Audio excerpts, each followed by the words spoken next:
Saya sudah bahasakan kalau seandainya seseorang berbuat buruk, misal ada negara-negara non-muslim yang pemimpinnya menyiksa kaum muslimin, menyusahkan hidup mereka. Bolehkah kita mendoakan agar mereka dihancurkan? Boleh. Karena mereka melakukan satu kesalahan yang memang itu berefek tidak baik kepada kaum muslimin. Itu boleh saja. Nabi SAW pernah mendoakan beberapa suku Arab yang membunuh beberapa orang sahabat beliau SAW. Tetapi kalau dipertemukan antara mendoakan keburukan dengan kebaikan, tetap ulama mengatakan tata keramanya dalam doa lebih baik mendoakan hidayah. Lebih baik mendoakan hidayah, dapat petunjuk. Ada orang yang utang sama kita nggak bayar, ada orang yang menggunjing, ada orang yang memfitnah, ada orang yang menipu. Bolehkah kita doakan kehancuran walaupun bukan muslim?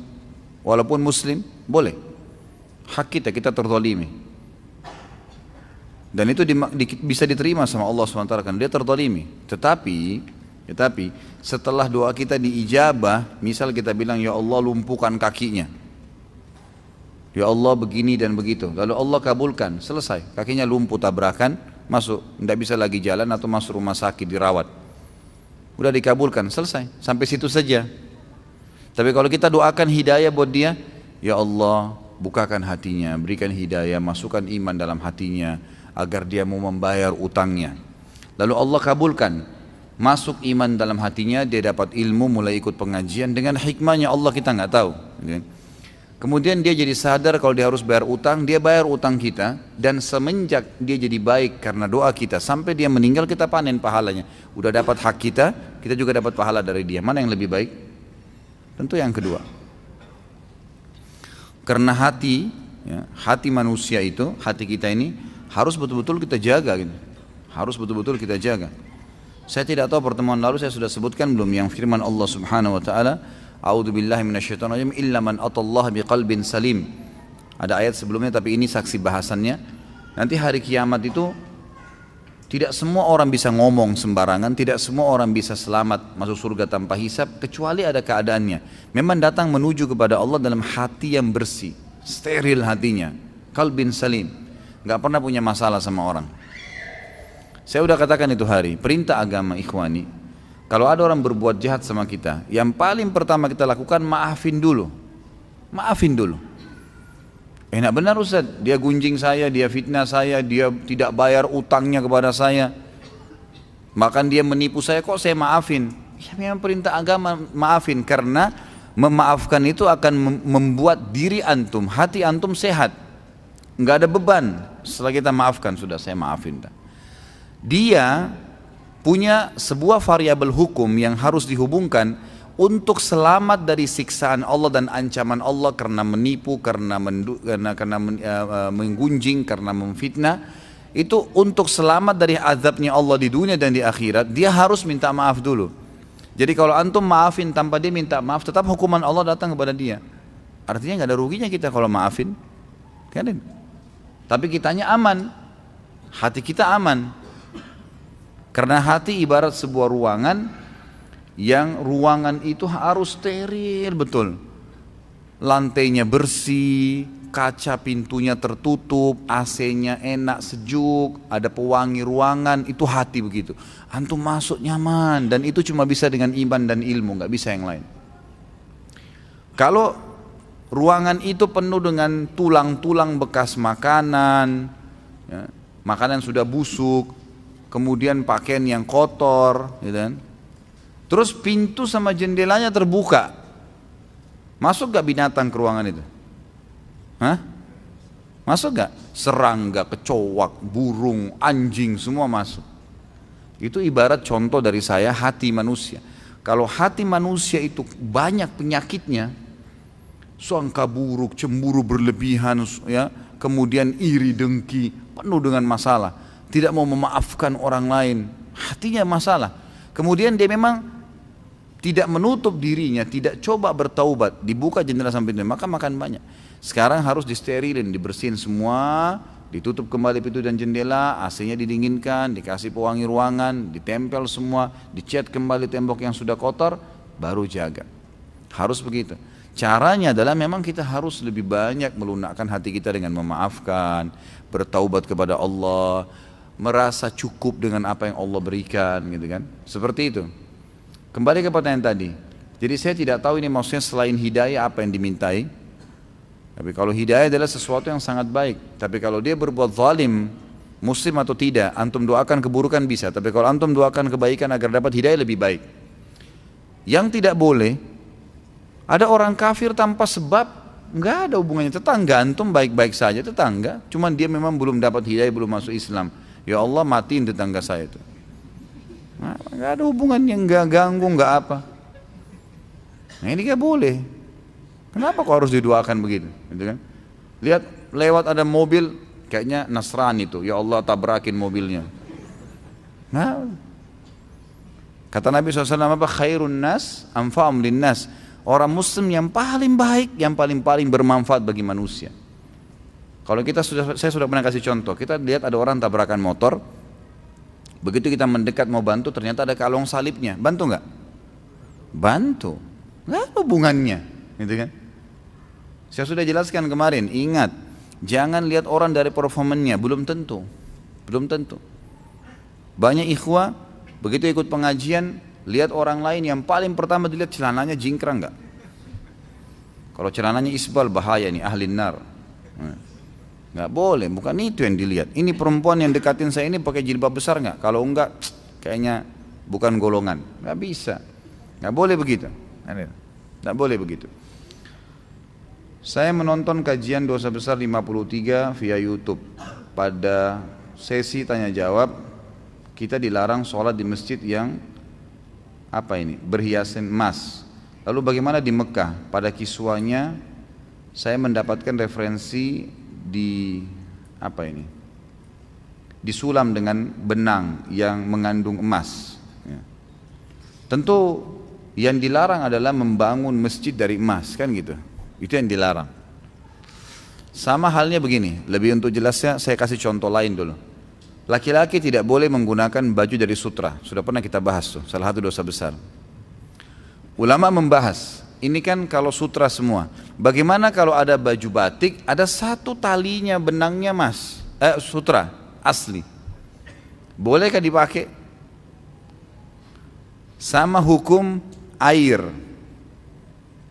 Air itu di dalam riwayat disebutkan apapun yang terjatuh di dalam air tersebut selama tidak mengubah rasa, bau, warna tetap suci. Kan itu.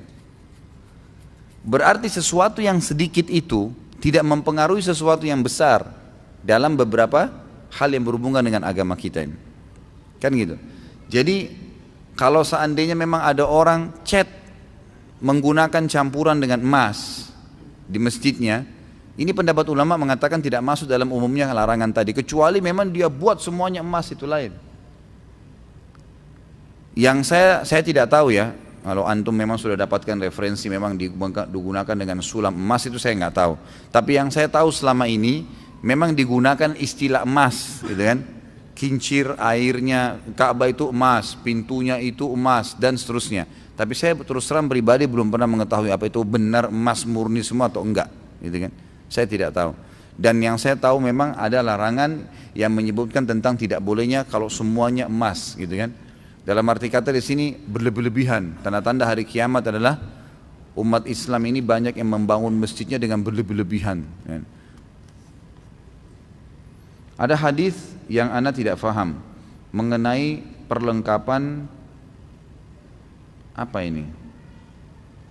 bertani ya. Apa ini akhi? Siapa yang nulis nih?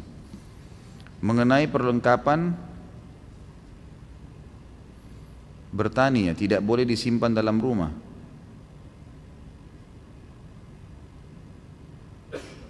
Mungkin maksudnya di kajian Bulughul Maram kali ya. Mungkin masalah fikih ini. Mengenai perlengkapan bertani tidak boleh disimpan di dalam rumah. Saya nggak pernah temukan hadisnya kalau ini, belum tahu. Mohon maaf, mungkin keterbatasan ilmu saya, tapi yang jelas saya belum pernah temukan nih. Masalah baju perlengkapan bertani tidak boleh disimpan dalam rumah. Itu saya tidak pernah tahu itu. Allahu a'lam. Yang kedua, tidak boleh membeli barang dari penduduk desa secara langsung. Apa benar? Yang ada hadisnya itu tidak boleh menahan produk yang datang dari desa ke kota, dari satu tempat ke tempat, di tengah jalan dihadang. Itu yang ada hadis. Saya sebutkan ini di dalam Bulughul Maram. Ada juga hadis yang melarang tidak bolehnya orang kota yang langsung mengambil barang dari desa, tetapi memang dia menzalimi orang-orang desa itu. Arti kata, dia tahu nih orang-orang desa ini tidak faham, maka caranya adalah dia datang, dia membeli semua produk dan dia tekan harga. Mungkin dia beli cuma 10.000 rupiah, tapi dia jual di kota dengan 2 juta, 3 juta. Dia tahu orang-orang desa ini nggak tahu. Ada niat sedikit itu untuk menipu. Itu nggak boleh. Itu nggak boleh. Saya pernah dapat informasi waktu saya sering ke Irian dulu. Tahun 2003 sampai 2007 kurang lebih saya masih sering bolak-balik. Teman-teman kita di sana yang asli orang Irian di hutan, waktu awal-awal saya ke sana, dan ini kejadian sebelum saya datang malah diceritakan oleh beberapa jemaah masjid. Dulunya orang-orang di hutan ini nggak ngerti nilai, Ustaz, nilai kayu gaharu. Mereka ambil kayu gaharu dari hutan, mereka tidak tahu nilainya. Jadi mereka kalau datang itu mereka cuma tahu uang yang ada gambar monyetnya, gitu kan. Pokoknya ada gambar monyetnya mau, gitu kan.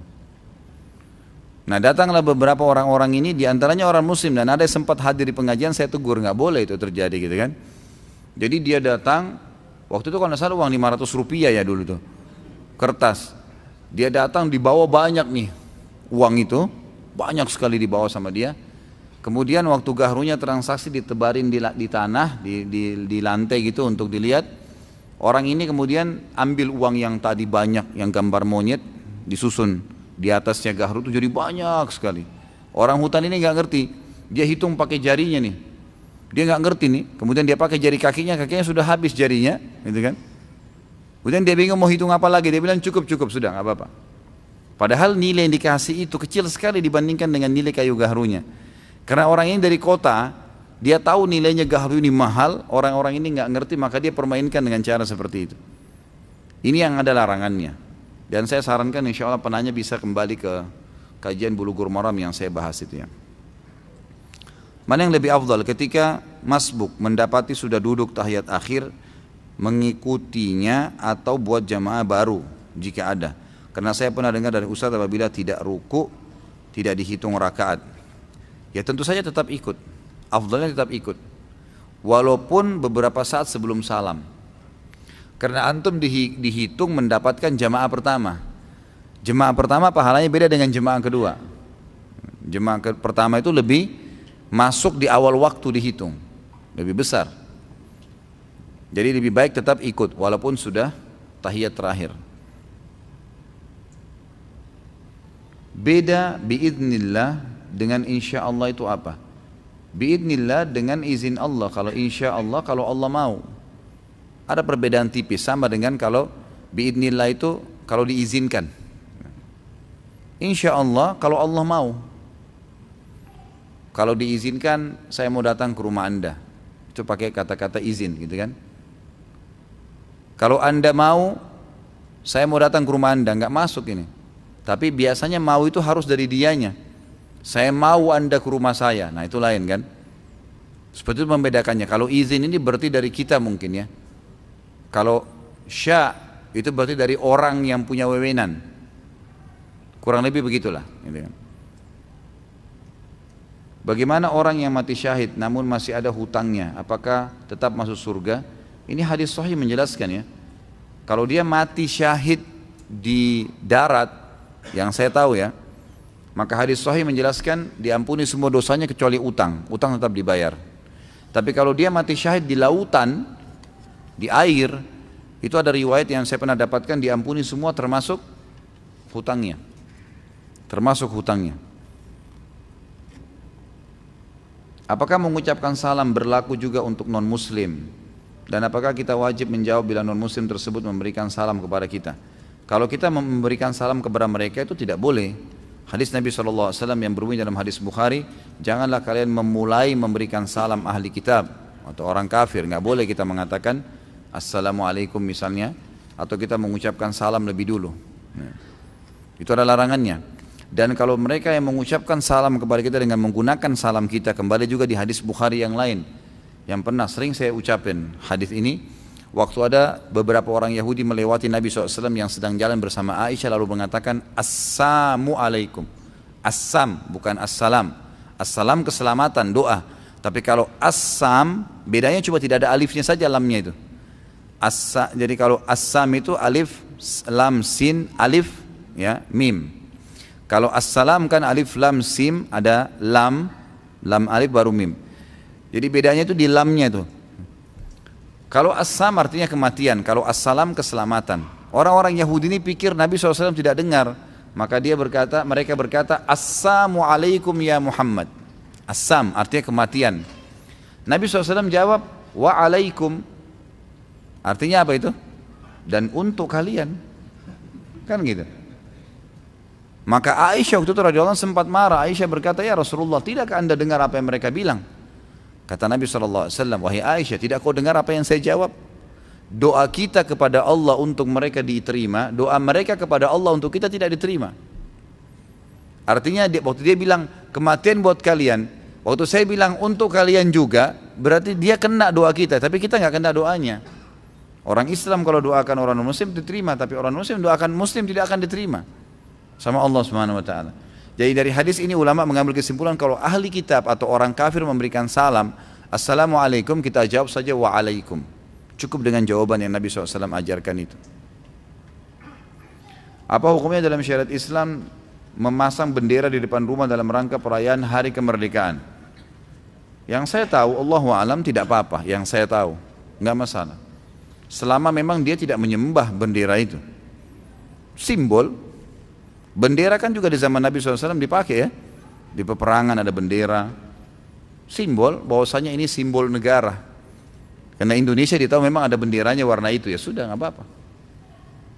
Ini karena merayakan hari kemerdekaan yang menunjukkan kegembiraan, simbol. Kalau saya Allah alam yang saya tahu tidak apa-apa. Tapi kalau dia menganggap bendera itu punya kelebihan, punya kesaktian, itu nggak boleh. Seperti ada orang terlalu berlebihan itu. Saya pernah lewat di salah satu di depan kantor aparat keamanan kita di salah satu kota di Indonesia ini. Tidak sengaja begitu pas saya mau lewat, rupanya mereka mau turunkan bendera tuh di dalam pagar mereka. Jalanan semua ditutup, mobil saya juga ditahan, semua ditahan di belakang. Suruh tunggu bendera turun. Kenapa ini? Apa hubungannya?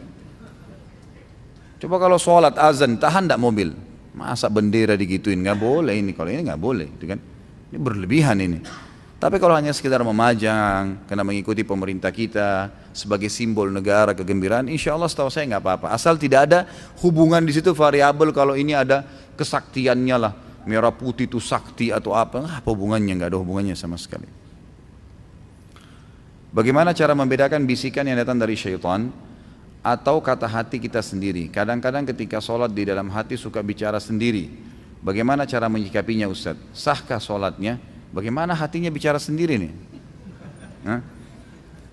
Allah mengatakan alladzi yuwaswisu fi sudurin nas. Apa bahasanya setelahnya? Minal jinnati wan nas. Yang bisikin itu syaitan. Kalau dalam jiwa kita sendiri, gitu kan? Jinnati wan nas. Sebagian ulama tafsir mengatakan nas ini termasuk jiwa memang dia, jiwa dia sendiri. Dia kadang-kadang berbicara. Ya cara masalah membedakan atau tidak membedakan itu umumnya ulama bilang kalau bisikan-bisikan dalam hati cenderung kepada keburukan, misal malas beribadah, mau berbuat maksiat, cenderung pada keburukan, menunda-nunda ibadah, bisa dari syaitan, bisa dari jiwa dia yang ammaratun bisu. Karena jiwa manusia ada yang cenderung kepada keburukan, ada itu. Itu harus dilawan, ditepis. Tapi umumnya ulama mengatakan syaitan menunggangi itu jiwa yang ammaratun bisu dan dia bergabung di situ. Qarin di sebelah kita, syaitan yang di sebelah kita itu selalu menunggangi sisi jiwa kita yang ada kecenderungan pada keburukan, gitu kan? Potensi itu ada. Makanya ditepis. Semua bisikan yang termotivasi untuk ibadah, kita lihat fakir miskin lewat tiba-tiba dalam hati kita bantu tuh kesian. Telepon tuh orang tua sudah lama ini enggak telepon ayah saya mau silaturahim, mau bakti sama orang tua.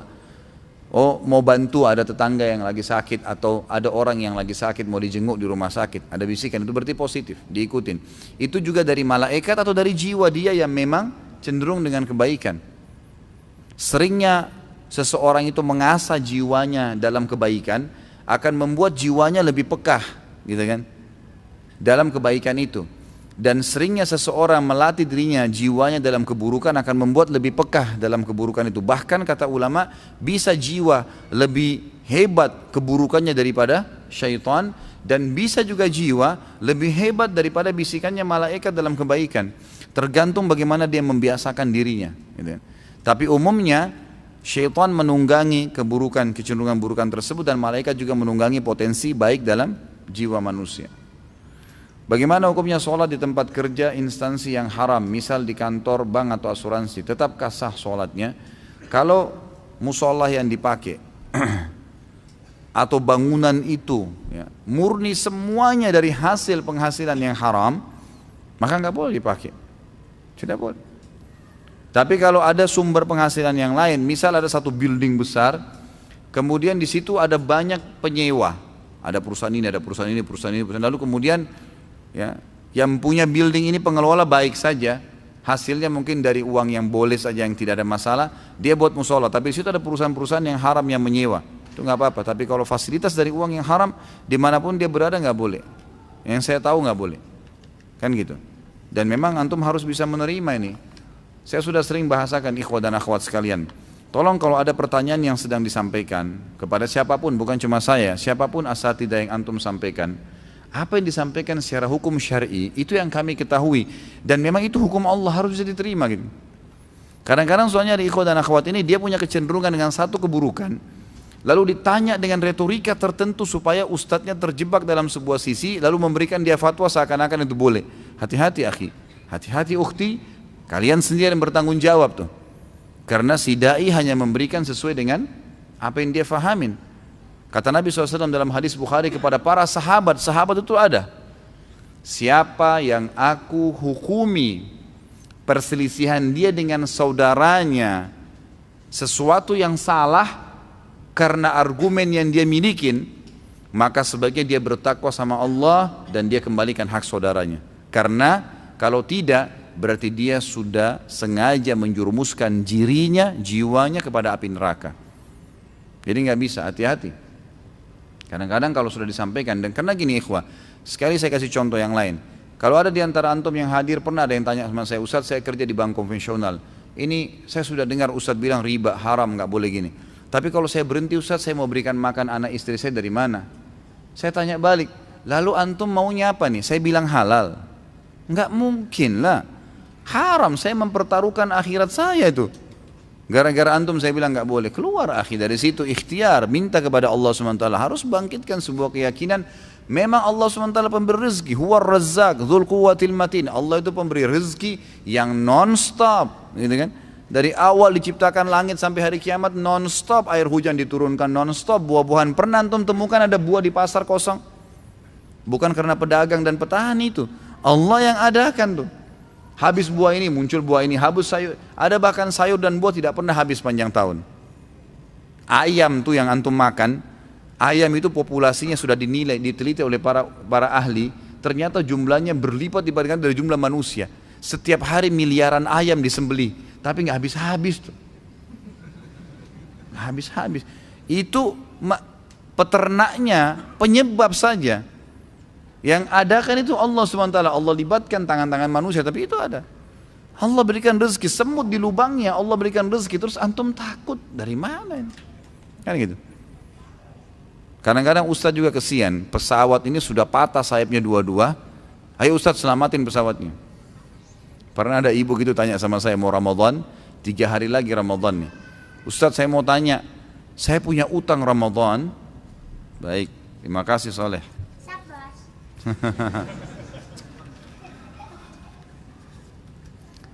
Dia punya utang 3 hari lagi mau Ramadan, utangnya 6. Ustadz, ini 3 hari lagi Ramadan nih, utang saya 6 hari, bagaimana Ustadz? Coba kira-kira antum kalau jadi saya mau jawab apa tuh? Pesawat sudah patah sayapnya dua-dua, selamatin. Saya bilang, ibu kemana 11 bulan bu? Kok sekarang baru nanya? Ya taubat, bayar 3 hari itu, 2 hari bukan 3 hari, karena 1 hari sebelum Ramadan nggak boleh puasa, hari syak namanya, nggak boleh. Jadi tinggal 2 hari. Lalu taubat kepada Allah, bayar 2 hari, 4 harinya bayar habis Idul Fitri nanti, tapi jangan ulangin, gitu kan? Jadi hati-hati, jangan sampai menjebakkan diri dan juga ustadznya kepada pertanyaan yang akhirnya seakan-akan antum cuma mau mengelak saja. Ada kemarin orang yang beritakan kepada saya, semoga Allah mudahkan beliau taubat gitu kan. Ternyata saudara kita ini dari negeri yang jauh, negeri non muslim, saya nggak usah sebutin juga. Beliau juga sering ikutin pengajian kita. Tiba-tiba saya di WhatsApp sama beliau, Ustadz Khalid, saya ikut ceramah, dikirim foto saya yang dinonton di laptopnya dia. Terus dia bilang, saya ini Ustadz punya uang yang saya dapatkan dari judi. Dari judi. Jumlahnya itu dia tulis 3 juta US. 3 juta US itu besar ya. 1 juta US itu sekarang 13 miliar. 36 miliar. Apa yang saya harus lakukan dengan dana itu? Kira-kira boleh nggak itu dipakai haji, rumah anak yatim, sedekah, apalah macam-macam ditulisin. Saya lihat WhatsApp-nya kebetulan malam, belum saya jawab. Saya tunggu besok baru saya jawab gitu. Saya bilang, setahu saya Pak, sumber haram Allah nggak terima. Karena memang Nabi SAW mengatakan, Inna Allah tayyibun la yaqbalu illa tayyiba. Allah itu suci, tidak akan terima kecuali yang suci saja. Nggak mungkin. Bunga bank, hasil judi, itu dianggap uang yang tidak suci. Allah nggak terima. Dan harus segera dialokasikan. Hukumnya kembali kepada hukum asal, tidak ada pemiliknya. Bunga bank itu tidak ada pemiliknya. Uang judi itu tidak ada pemiliknya. Dianggap itu uang yang kembali kepada hukum asal. Sama dengan orang kalau bawa kambing, dibawa ke kuburan, niatnya untuk kuburan itu kembali ke hukum asal. Antum boleh ambil kambingnya. Nggak ada pemiliknya. Jadi Allah SWT pemiliknya. Tapi kalau pendapatan yang sumber haram, Allah kena tidak terima, dipakai fasilitas umum saja gitu. Saya bilang, setahu saya sumber haram nggak boleh. Allah nggak terima. Rupanya mungkin uang ini sudah dipakai, lalu dia bilang sama saya, tapi uang ini saya sudah pakai usaha dan usahanya sudah maju. Bagaimana kira-kira? Masih berusaha untuk mendapatkan jalan ini boleh kan? Saya bilang ini nggak boleh tetap. Sumber usaha antum tetap nggak boleh. Ada satu solusi dalam syariat. Saya pernah dipanggil ceramah di salah satu masjid di Jakarta ini, ternyata yang bangun itu dari uang riba bank, gitu kan? Pas saya ceramah di situ sekali, saya nggak tahu. Ternyata banyak asatidz, teman-teman dai-dai saya, teman-teman saya dai yang sunnah juga ngisi di situ. Mungkin mereka nggak tahu ya. Begitu saya iseng tanya, ini siapa yang punya masjidnya? Oh, bank ini, dan dibangun dari uang hasil itu. Maaf, mulai hari ini saya nggak ngisi di sini. Loh kenapa Ustaz? Ini uang dari uang riba bangun masjidnya. Bagaimana caranya saya bisa sholat di sini? Nggak bisa, akhi. Baik, bagaimana solusi Ustaz? Solusinya, berapa dulu nilainya masjid ini dibangun pakai uang itu? Antum kan sekarang sudah ada celengan masjid, maka halalkan tempat ini. Caranya, misal nilai dulu dibangun 150 juta, gitu kan? Maka keluarkan dari uang celengan sekarang 150 juta, niatkan menebus uang yang awal, jadi halal tuh masjidnya. Bisa. Saya bilang sama saudara kita ini, antum mulai sekarang sudah harus ada proses, nggak boleh dibiarin. Jadi sudah harus ada sumber yang halal, ditutupin pelan-pelan nilai perusahaan yang pernah dari uang haram itu, sampai memang nilai pembelian awalnya, pembangunan awalnya selesai dengan uang halal, yang lainnya yang haram itu dikeluarkan. Dan selama sumbernya haram, jangan dianggap bisa jadi sedekah, karena ulama mengatakan tidak jadi pahala tuh. Pahalanya kita kalau kita taubat, itu sudah tidak ada hubungannya. Bunga bank yang kita keluarkan, walaupun sudah dibangunkan sekian hektar lahan, ya, untuk kegiatan sosial, kegiatan umum, fasilitas umum, WC umum kah, jalanan lah dan segala, tetap tidak ada pahalanya karena itu uang haram asalnya.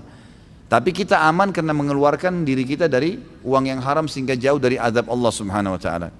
Lalu saya ingatkan, terlepas daripada Anda mau alokasikan kemanapun dana itu, ingat 3 poin. Yang pertama, ajal itu bisa datang setiap saat. Dan hati-hati dengan poin ini. Yang kedua, semua sumber yang haram akan berefek-efek kemana-mana ini. Akan macam-macam. Ada lagi poin ketiga tapi saya tidak teringat sekarang, saya tuliskan kepada beliau dan semoga Allah SWT mudahkan. Tapi yang saya ingin titik beratkan ikhwah, Harusnya kita lebih jeli dan harus hati-hati secara individu karena Allah SWT akan menghisap kita dan memang itu akan datang pasti, janjinya Allah akan datang.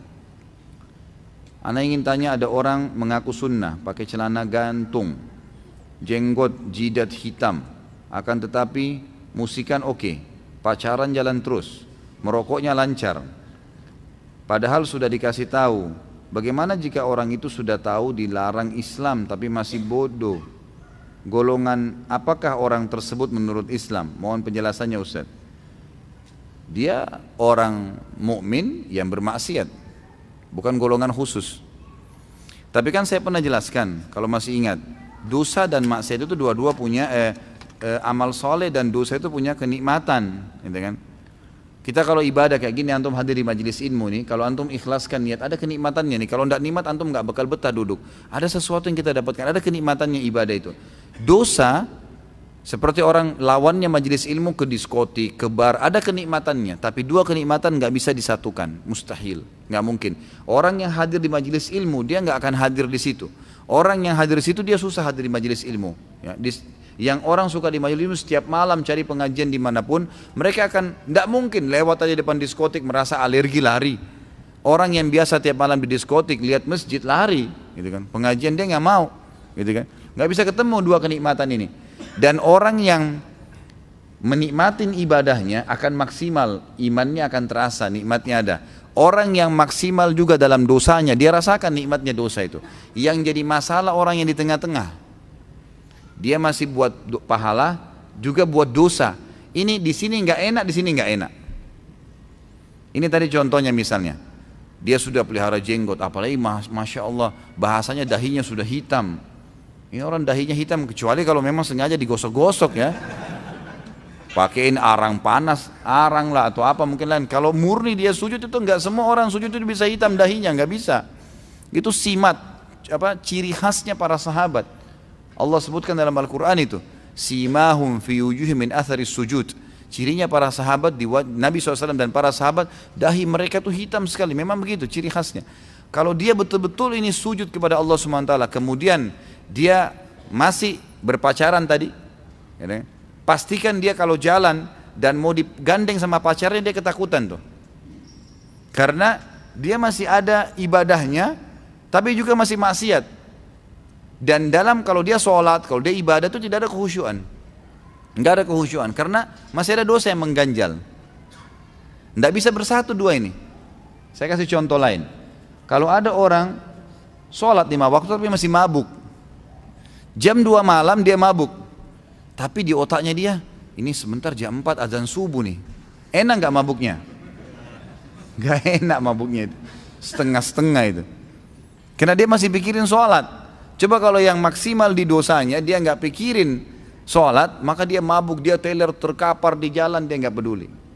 Jadi orang yang seperti ini ada golongan begini, tapi golongan ini nggak khusyuk dalam ibadah, yakin nggak bisa betah dalam ibadah, gelisah di dosa pun dia nggak enak, terlalu merasa terganggu, ketakutan kalau melakukan ini. Maka tentu semoga Allah berikan hidayah ya, sayang sekali. Makanya saya bilang ikhwan dan akhwat sekalian, sekaligus menjadi orang baik, istiqomah sekalian, kita betul-betul rasakan kenikmatan iman seperti sahabat sampai dipanggil jihad berperang, siap semuanya dilakukan karena sudah maksimal di situ. Atau orang menjadi orang yang buruk sekalian, memang dia buruk, memang dia tidak ada beban tentang masalah dosa, nggak ada beban, udah memang dia merasa ini kenikmatan. Begitu kalau di tengah-tengah ini nggak ada sama sekali. Tapi ingat, di sini ke surga, ini ke neraka. Saya nggak suruh ini ya, jangan nanti bubar bilang Ustadz Khalid bilang maksimal maksiat aja. Ingat, saya sudah ingatkan, ini ujung-ujungnya neraka. Tapi saya mengatakan ada kenikmatan yang dirasakan di dua perbuatan ini, gitu kan. Jadi yang di tengah-tengah ini nggak nyaman. Semoga Allah berikan hidayah, karena aneh ini. Dan sebagian ulama membahas masalah khusus hitamnya dahi. Itu mereka mengatakan kalau seseorang itu betul-betul dekat dengan Allah, Allah akan berikan dahinya hitam walaupun dia sholat di lantai yang bersih dengan izin Allah. Kapan dia buat maksiat berkurang tuh hitamnya. Lama-lama kalau dia tinggalkan ibadah, khusyuknya hilang, maka hilang dengan sendirinya. Makanya satu hal yang aneh kalau dia seperti ini, tetap maksiat banyak dilakukan, kemudian dahinya hitam gitu kan. Ini Allahu alam ya. Apakah memang itu asli atau palsu, Allahu alam. Ketika kita memberikan pinjaman lalu kita tidak pernah nagih utang tersebut, apakah kita mendapat pahala sedekah dan bisa memilih bidadari? Kenapa ada bidadari nih? Ini mulai cari gara-gara malam-malam ya. Saya lihat kalau sudah pertanyaan yang ke-20 udah mulai ada poligami, bidadari. Memanas-manasin akhwat di belakang ya. Kalau antum maafin, dapat pahala. Kalau antum biarin sampai jatuh tempo, dapat pahala. Gitu kan? Tapi kalau antum tidak nagih, ini lain ini, ada bahasan sendiri. Antum membiarkan orang dalam kemungkaran, tidak boleh. Jadi menagih utang itu wajib kata ulama. Sebagaimana orang yang sudah utang wajib membayar kalau punya kemampuan. Kata Nabi SAW, matlul ghani zulm, penolakan, penundaan pembayaran bagi orang yang sudah mampu utangnya, kezaliman, dosa besar. Kata ulama dari hadis ini juga termasuk dosa bagi orang yang punya piutang, yang piutang ini enggak nagih, enggak ingatin. Kalau dia sudah ingatin tetap tidak mau, maka itu lain, tetap berpahala sedekah. Dalam hadis lain Hasan, sanad Hasan diriwayatkan Imam Ahmad berbunyi, siapa yang meminjamkan sesuatu hartanya kepada orang lain, maka seakan-akan dia bersedekah dengan setengah daripada apa yang dia utangkan itu, gitu kan? Kalau masalah hadis ya, yang dipilihkan dari bidadari ini, itu ada hadis yang lain memang berbunyi, siapa yang, kalau yang saya tahu ya hadisnya, itu ada hadis yang pertama berbunyi, siapa yang memiliki utang, memiliki piutang sama orang lain, lalu dia memaafkan pada saat orang itu tidak mampu, maka dia akan diselamatkan dari ya, beban yang berat pada hari kiamat. Riwayat lain, dia akan disuruh milih dari bidadari yang dia ingin pada hari kiamat. Memang ada riwayat seperti itu. Tapi setelah antum nagih ya, jadi tagih itu penting, karena harus mengingatkan dia dalam kesalahannya, atau mungkin dia lupa memang itu. Bacaan dalam sholat, Quran dan doa, dalam kurungnya, apakah dibaca dalam hati sudah cukup pada saat sholat sendiri atau harus terdengar walaupun pelan? Saya sudah pernah jelaskan ini. Jadi hindari bacaan dalam hati, keluarkan dengan lisan kita walaupun cuma kita yang dengar, karena sholat cuma dibagi dua, jahar atau sir. Jahar itu ngerasin suara terdengar oleh orang-orang lain, dan sir itu mengecilin suara sebatas dia dengar sendiri, jadi bukan menghilangkan suara. Antum kalau hilangkan suara itu sudah hilang, itu mengkhayal nanti. Nggak ada suara sama sekali itu akan mengkhayal. Tambah lagi tutup mata tidur. Gitu kan. Jadi jangan antum bilang oh kalau tutup mata lebih khusyuk, ini nggak benar. Karena Nabi SAW mengatakan Allah dan malaikatnya terus memberikan salam kepada orang yang berada di saf awal. Riwayatnya mengatakan yang matanya tetap tertuju ke tempat sujudnya, gitu kan. Jadi kita disuruh buka mata, disuruh kerasin suara sebatas kita yang dengar saja. Alhamdulillahirrabbilalamin, arrahmanirrahim. Karena ucapan mulut yang bersuara ini memperdengarkan kuping, membuat dua anggota tubuh ini connect ya, sehingga lebih konsen, ya, lebih konsen. Ditambah mata yang terbuka melihat tempat sujud itu akan membuat orang lebih khusyuk. Ini pendapat ulama. Imam Syafi'i mengatakan tiada ilmu tanpa sanad. Al-Hafidh Imam Ats-Tsawri mengatakan penuntut ilmu tanpa sanad bagaikan orang yang ingin naik ke atap rumah tanpa tangga. Imam Abu Yazid Al-Bustami mengatakan barang siapa yang tidak memiliki susunan guru dalam bimbingan agamanya tidak ragu lagi niscaya gurunya adalah syaitan. Afwan Ustaz, bagaimana dengan sanad Ustaz Khalid? Bagaimana hukumnya bila menuntut ilmu dengan guru yang belum jelas sanadnya? Gitu.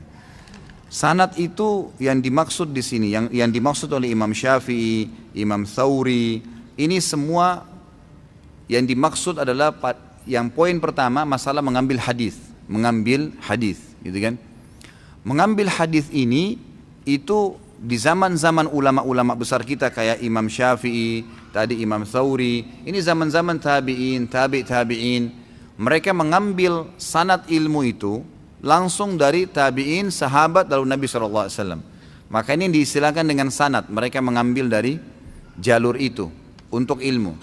Maka mereka bilang kalau ada orang yang mau meriwayatkan makna kata mereka, kalau ada orang yang mau meriwayatkan dari sahabat di zaman itu tanpa mempelajari siapa muridnya sahabat dan dia belajar dari muridnya sahabat, berarti sama dengan istilah yang disebutkan ini.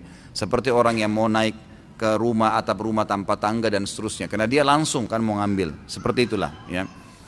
Kemudian berkembanglah dengan berjalannya waktu, berkembanglah ilmu-ilmu pengetahuan, gitu kan? Berkembang pengetahuan. Maka dinukil kepada kita sampai batas tabi'in, generasi imam 4 ya, Imam Syafi'i, Imam Ahmad tadi, Imam Abu Hanifah, Imam Malik, ini dianggap generasi emas. Sampai di sini karena mereka langsung mengambil dari tabi'in, dari sahabat, maka sampai di sini kalau dinukil dari buku-buku mereka, buku-buku orang ini seperti Imam Malik menulis kitab Muwatta misalnya, gitu kan? Imam Syafi'i punya kitab namanya Kitabul Memang itu beliau tulis sendiri dengan tangannya, ditulis dengan tangannya. Ini loh saya begini. Lalu buku itu sampai sekarang terabadikan dengan izin Allah sampai kepada kita, sampai kepada kita. Pada saat kita baca, kita nggak butuh rentetan sanad ke situ, karena kita sudah baca langsung tulisannya dia ini. Kecuali kalau kita cuma dengar dan tidak ada referensi, gitu kan? Itu lain. Seperti yang kami lakukan pada saat kami kuliah di Madinah dulu, itu memang guru-guru kami mendatangkan buku-buku induk, buku-buku Imam Syafi'i misalnya, ini ini bukunya Imam Malik, kitab Muwatta, ini bukunya Imam Ahmad, ada Musnad Imam Ahmad. Didatangkan buku-buku itu lalu kami pelajari. Ini dipelajari. Imam Ahmad mengatakan saya dengar dari guru saya bernama Hamad dan sampai ke Nabi SAW. Nah karena buku-buku ini ditulis langsung oleh mereka, maka dan itu oleh ulama-ulama yang datang setelahnya memang dijaga buku itu. Karena mereka ada yang tidak ketemu sama Imam Ahmad, maka buku-buku tulisan mereka langsung dibawa ke sini, gitu kan. Seperti antum sekarang kalau beli buku, penulis seorang ustadz yang tulis buku, antum mungkin belum pernah ketemu, antum baca dalilnya jelas, tuntunannya jelas, ayatnya jelas, hadisnya jelas, gitu kan. Nah kita terima. Apakah kita harus punya sanad langsung ke dia? Nggak bisa, gitu kan. Karena sudah ada jelas orang ini menulis, kecuali kalau nggak ada tulisan. Jadi yang kami pelajari langsung ke buku-buku induk itu. Saya nggak punya sanad langsung ke Imam Syafi'i atau ke Imam Malik, gitu kan. Tapi buku-buku induk mereka dipelajari dari guru-guru kami juga yang belajar dari gurunya dan seterusnya. Dan itu hampir sama semua. Di Masjid Nabawi dulu seperti itu. Ulama-ulama yang kami hadiri, ada Syekh Atiyah dulu di Masjid Nabawi. Ada banyak diantara ulama-ulama yang mungkin saya tidak sebutkan semua namanya. Itu memang mereka menukil dari guru-guru mereka juga, gitu kan. Dari buku-buku induk ini, buku-buku induk langsung. Buku-buku mereka juga yang mereka tulis sekarang, itu diambil dari langsung buku induk gitu. Sekarang misal contoh, kalau antum baca buku-buku hadis, sekarang buku-buku hadis itu, atau buku mungkin yang menyebutkan tentang fadilah-fadilah gitu kan. Saya misalnya menyusun tentang sholat, fadilah sholat 5 waktu. Lalu saya menulis, ada sebuah hadis yang diriwayatkan oleh Abu Hurairah radhiyallahu anhu atau Abdullah bin Umar melalui bahwasanya Nabi SAW berkata seperti ini hadisnya. Dibawa dalam kurung HR hadis riwayat Bukhari. Sudah selesai. Kita sebagai penuntut ilmu, kalau yang sudah faham, dia sudah belajar, Imam Bukhari ini punya syarat khusus menulis bukunya. Dia betul-betul menelusuri jalur ini yang luar biasa nih. Siapa yang Imam Bukhari itu punya syarat, kalau dia dengar ada seseorang pernah punya hadis, dia harus ketemu sama orangnya. Syaratnya Imam Bukhari itu, makanya hadisnya jadi hadis sahih. Dia datang temuin, walaupun jauh, didatangin, ditemuin, dipastikan, Anda si fulan, iya. Anda benar dengar hadis dari sahabat Nabi ini, dari tabi'in ini, dia bilang iya. Baik, setelah itu dia telusurin di kampung itu, negeri itu, orang ini dikenal nggak? Gitu. Orang ini dikenal nggak? Nah ternyata ada guru-gurunya, ada murid-muridnya, ada pujian ulama, maka diambil oleh Imam Bukhari rahimahullah. Nah Imam Bukhari sudah menyimpulkan buat kita bukunya, Sahih Bukhari. Sekarang malah Ibnu Hajar merincikan lagi dengan Fathul Bari 13 jilid kitab. Sudah ada lengkap nih, sekarang bahasa Indonesia juga sudah ada. Kita sekarang, karena mereka-mereka ini yang langsung menelusurin itu, mengikuti jalur sanad langsung ke Nabi SAW, dan sudah diringkaskan dalam bentuk buku, lalu kita menukil itu sudah sama saja. Jadi kita tidak butuh susun sanad khusus karena kita nggak ketemu sama beliau nih. Gitu. Tapi karena dia menulis buku maka masuk di situ. Mudah-mudahan bisa ditangkap maksudnya. Ya. Seperti itulah. Ya. Apakah keturunan Rasulullah SAW terputus? Bila tidak, siapa dan di mana keturunan Rasulullah SAW dan siapakah wali songo ada di Indonesia dan siapa para habib yang terdapat di Yaman atau Indonesia dan lain-lain? Keturunan Nabi SAW tidak terputus. Ada keturunan Nabi SAW, dan kita selalu membaca di dalam tahiyat kita kan, Allahumma salli ala Muhammadin wa ala ali Muhammad. Kata-kata wa ala ali Muhammad itu berarti keluarganya Nabi SAW, istri-istrinya, anak-anaknya, tidak terputus itu. Ada riwayat lain juga sanadnya hasan, diriwayatkan oleh Imam Ahmad, bunyinya Allahumma salli ala Muhammadin wa azwajihi wa dzurriyyatihi. Ya Allah, berikanlah salam dan salawat kepada Nabi SAW dan istri-istrinya juga keturunannya. Jadi keturunan Nabi tidak terputus, memang ada. Hadis tentang Imam Mahdi yang akan keluar di akhir zaman, kata Nabi SAW, akan keluar dari keturunanku, gitu kan? Begitu. Orang yang sama dengan namaku, sama dengan poster tubuh dan paras wajahku. Kata sebagian ulama hadis dari turunan Hasan radhiyallahu anhu. Sama mukanya Nabi, sama kulitnya, sama namanya Muhammad bin Abdullah, tapi tidak sama dengan akhlakku. Karena mungkin tidak mungkin sama dengan akhlak Nabi SAW. Yang akan keluar dari Madinah, lalu ke Mekah dan dibaiat oleh 300 orang, kemudian dia menuju ke negeri Syam sampai di masjid yang terkenal dengan Menara Putih, Masjid Menara Putih. Di sana dia mau sholat asar, kemudian turunlah Isa alaihissalam dan menjadi makmum ya, kepada dia, lalu kemudian bersama-sama ke Palestina. Tentu ini riwayatnya panjang, saya ringkaskan. Tapi di sini ada perkataan Nabi SAW yang mengatakan akan keluar dari keturunanku. Jelas ada keturunan Nabi SAW, gitu kan? Jadi ini tidak mungkin terputus kalau yang saya tahu.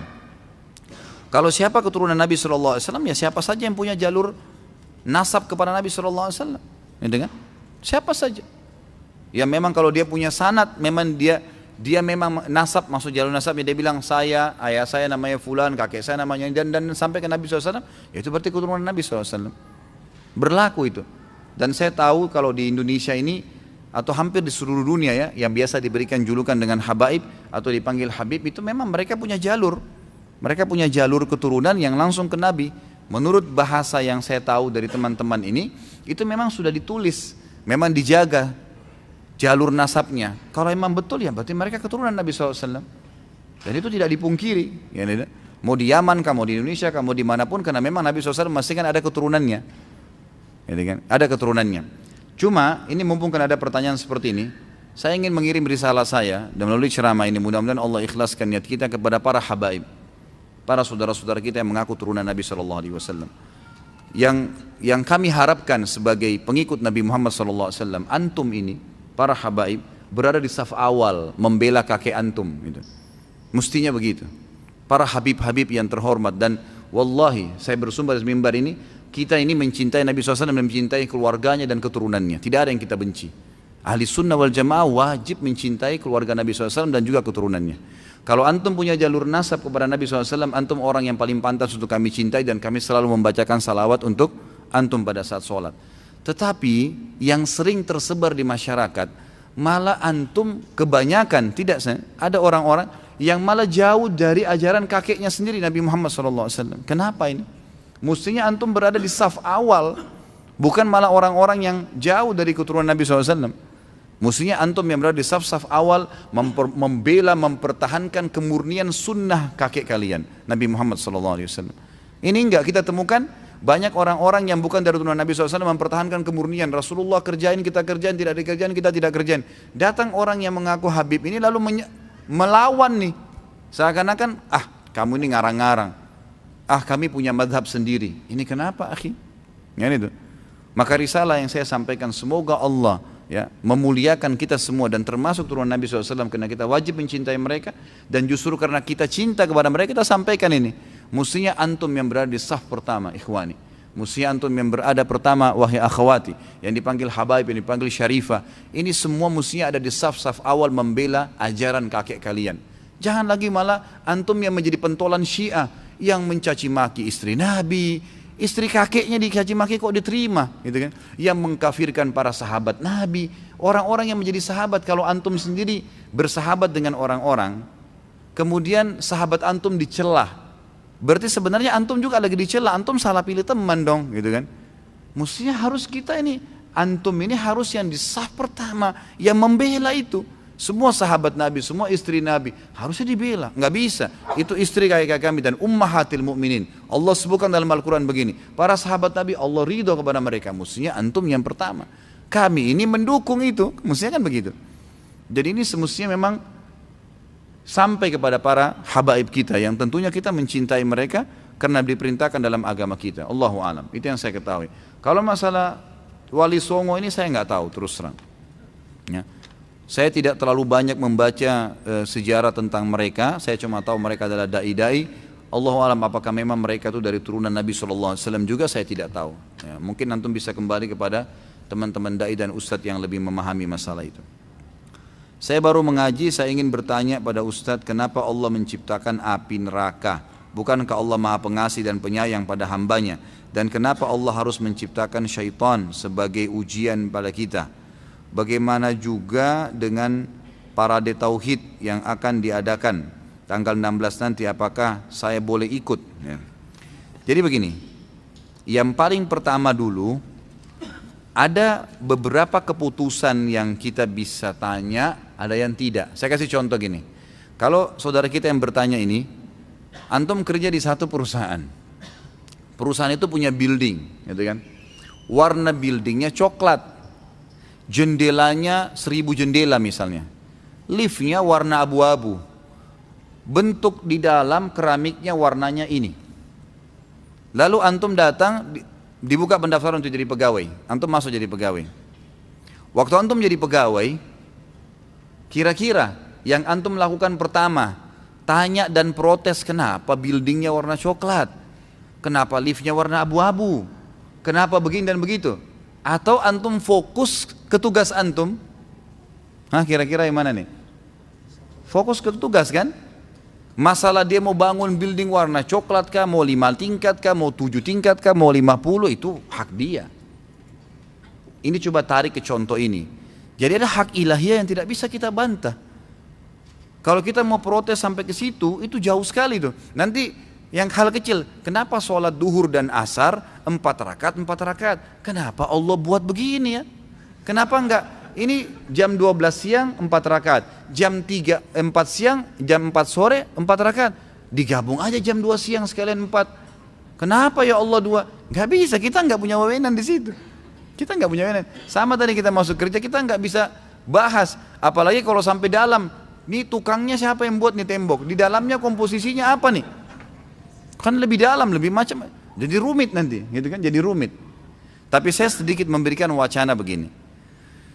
Allah Subhanahu wa taala sebagai pencipta menyayang, gitu kan? Memang penyayang, menyayangi kita. Bukti penyayangnya adalah kalau antum berbuat dosa, umur misalnya seseorang 60 tahun. Anggap dia balik umur 15 tahun. Berarti ada dari 60 tahun 45 tahun. 45 tahun ini semua maksiat. Semua zina, riba, macam-macam dilakukan sama dia. Pas umur 60 tahun, sudah 45 tahun buat maksiat, umur 61 tahun taubat kepada Allah. Menyesal-nyesal, ya Allah, saya baru tahu ini kalau ini dosa, saya taubat. Diampuni nggak? Hah? Ini masih hidup nggak ini? Tidak ada jawaban. Hah? Nanti kalau ada yang tanya poligami baru semangat. Ini ikhwah ini memang nih. Jadi diampuni dosanya kan? Diampuni. Itu berarti maha rahmatnya Allah. Allah betul memang menciptakan surga dan neraka. Dan Allah mengatakan pada surga, hai surga kau, dalam hadis Bukhari, dalam hadis Qudsi ya, hai surga kau adalah rahmatku yang aku akan balas hamba-hambaku yang patuh dan bertakwa. Dan wahai neraka kau adalah azabku yang aku gunakan untuk menghukum orang-orang yang membangkang, gitu kan? Allah Subhanahu wa taala sebagai pencipta meletakkan peraturan-peraturan. Antum kerja di perusahaan, ada peraturan tuh, masuk jam 7, keluar jam 5, pekerjaannya 1, 2, 3, 4, 5, gajinya begini, peraturannya ada. Ada pelanggaran, ada juga hukuman-hukuman bagi yang melanggar, yang tidak masuk 3 hari berturut-turut tanpa alasan maka dipecat. Pekerjaannya tidak selesai akan begini, peraturan perusahaan. Ya kita masuk perusahaan, kita ikuti peraturannya. Gitu ya. Kita seperti itulah, kita ikuti peraturan Allah Subhanahu wa taala. Nah, surga dan neraka sudah diciptakan sama Allah. Allah tuntun nih, kerjakan 1 2 3 4 5, ini surga. Surga itu begini luar biasa nikmatnya. Hati-hati jangan langgar ya. Kalau di kantor tadi langgar kamu dipecat loh. Enggak bisa lagi diterima. Sudah dicoret namanya. Udah enggak mungkin, biar melamar berapa kali pun bawa surat dari menteri pun tidak diterima. Baik, dikasih tahu, tetap dia langgar, dipecat dari perusahaan.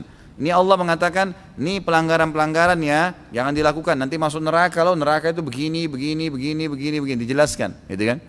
Nah sekarang tinggal kita, dengan akal sehat kita, mestinya kita pilih yang baik dong masuk surga, jangan pilih yang masuk neraka, mestinya kan begitu. Allah SWT menciptakan ini, meletakkan peraturan-peraturan dengan kemahakuasaannya. Dan kalau kita menghubungkan di sini, kasih sayangnya Allah SWT, Allah nggak mau kita masuk neraka. Allah nggak mau masuk neraka. Sampai kata Nabi SAW, wala yahliku illa halik. Nggak ada orang yang mencelakakan dirinya nanti masuk neraka, kecuali memang orang yang bobrok sekali. Karena dia walaupun sebelum meninggal dunia beberapa saat kalau sempat taubat, dan memang kata ulama, semua orang yang berbuat dosa, Allah tiap saat kirimkan sinyal penyesalan. Subhanallah, nggak ada orang buat dosa itu nggak nyesel. Dimasukin walaupun dia penjahat, itu setiap habis membunuh atau dia habis berzina, habis mencuri, itu biar mulutnya senyum, tetap dalam hatinya itu ada kecamuk penyesalan. Itu sinyal dari Allah untuk supaya dia kembali ke jalan Allah SWT. Terus diingatkan. Nanti kalau dia tidak mau betul-betul, tidak mau memang membangkang, baru Allah SWT binasakan. Fir'aun itu sampai detik terakhir sebelum tenggelam, masih Allah lihatkan tanda-tanda kebesarannya. Musa alaihissalam hantamkan tongkatnya, naik air itu dilihat sama dia. Mestinya dia sudah luar biasa kaget melihat air bisa berdiri seperti tembok yang besar. Dia mestinya taubat. Allah masih kata sama tidak, sengaja cekap ya, ngotot untuk memburu Musa alaihissalam. Tenggelamkan sama Allah, masuk neraka. Nah orang yang seperti ini sudah masuk neraka memang wajar gitu kan. Karena memang ada orang yang membangkang, ada orang yang patuh. Allah SWT memberikan seperti itu, wewenang Allah Subhanahu Wa Taala. Kalau kenapa Allah syaitan itu istilah, itu kan, istilah bagi golongan yang fasik dan kafir dari jin. Sama dengan manusia, gitu kan. Allah menciptakan semuanya, diberikan potensi baik dan buruk, tapi mereka mau membangkang, gitu kan. Mereka mau membangkang, maka mereka pun akhirnya Allah SWT biarkan. Tapi sudah diancam tuh, diancam. Apa kata Nabi SAW dalam hadis riwayat Muslim? Kalau ada seseorang yang membaca ayat, ada tilawah, sujud tilawahnya, kemudian dia sujud, maka syaitan yang ada di sebelahnya menangis sambil berkata, dia diperintahkan sujud, tapi lalu dia sujud, maka dia masuk surga. Saya diperintahkan sujud, saya tidak mau sujud, maka saya masuk neraka. Syaitannya tahu tuh sebenarnya, tapi dia lakukan itu, dia lakukan, gitu kan? Sebagian ulama yang membahas masalah alam jin nih, alam jin, tentu ini tidak terlalu banyak dalilnya ya, tapi alam jin ini, di jin itu ada seperti manusia, ada yang beriman, ada yang fasik, ada yang kafir. Yang beriman ini namanya jin mukmin, tidak dikatakan syaitan, tapi yang fasik, muslim tapi masih berbuat dosa, serta yang kafir disatukan namanya syaitan. Nah golongan syaitan ini bisa bertaubat menjadi jin mukmin, bisa. Kecuali iblis, iblis yang enggak. Satu saja ini yang Allah kekalkan dalam Al-Quran yang tidak akan pernah bisa taubat udah. Karena Allah sudah tunjuk dia karena dia membangkang kekal. Tapi pengikutnya dia bisa bertaubat. Buktinya kalau ada jin-jin syaitan-syaitan yang kafir atau yang mengganggu orang dengan sihir atau orang kesurupan, itu kalau disuruh syahadat dia masuk Islam. Gitu kan? Banyak terjadi itu. Jadi golongan syaitan pun itu bisa kalau mereka bertobat, kecuali iblis. Iblis memang sendiri. Allah SWT sudah sebutkan itu hak kausalitasnya Allah sebagai pencipta. Itu yang saya ketahui. Kalau masalah parade tauhid, kalau antum melihat di situ tidak ada indikasi politiknya, tidak ada maslahat pribadi, kan? Dan antum melihat situ ada mensyiarkan kekuatan kaum muslimin, saya tidak melihat ada pelanggaran. Saya pribadi tidak pelanggaran, karena ini bukan demo untuk parpol, untuk maslahat pribadi, bukan. Ini untuk menunjukkan kita ini umat Islam bertauhid, kan gitu. Dan ini Nabi SAW seringkali mengajak kaum muslimin untuk hadir di sholat Idul Fitri, Idul Adha. Dan Nabi SAW menyuruh di Idul Fitri itu untuk keluar seluruh perempuan, termasuk yang berhalangan, termasuk orang tua, supaya mereka memperlihatkan jumlah kaum muslimin, gitu kan. Jumlah mereka yang banyak. Di zaman sekarang ini banyak orang-orang yang menganggap remeh kaum muslimin. Saya tidak tahu niatnya teman-teman ini apa, insya Allah mudah-mudahan baik gitu kan. Tapi kalau mereka niatnya baik memang untuk menunjukkan itu dan tidak ada indikasi politik di sini, tidak ada unsur maslahat pribadi, murni karena agama dan dilihat ini untuk menunjukkan bahwa saya umat Islam punya kekuatan, saya tidak melihat ada masalah di situ. Saya tidak melihat, asal tidak membuat kerusakan, tidak ada pelanggaran-pelanggaran syar'i ya. Jangan sampai ada perempuan yang ikut-ikutan, yang kelihatan auratnya, yang inilah, yang itu tuh jelas pelanggaran syar'i. Tapi kalau berhubungan sama politik, maslahat pribadi, maka ini sama sekali saya pribadi tidak mendukung. Karena pertanyaannya datang kepada saya ya. Kalau ada teman-teman yang punya ijtihad, Allahu alam, saya tidak pernah menyalahkan siapapun.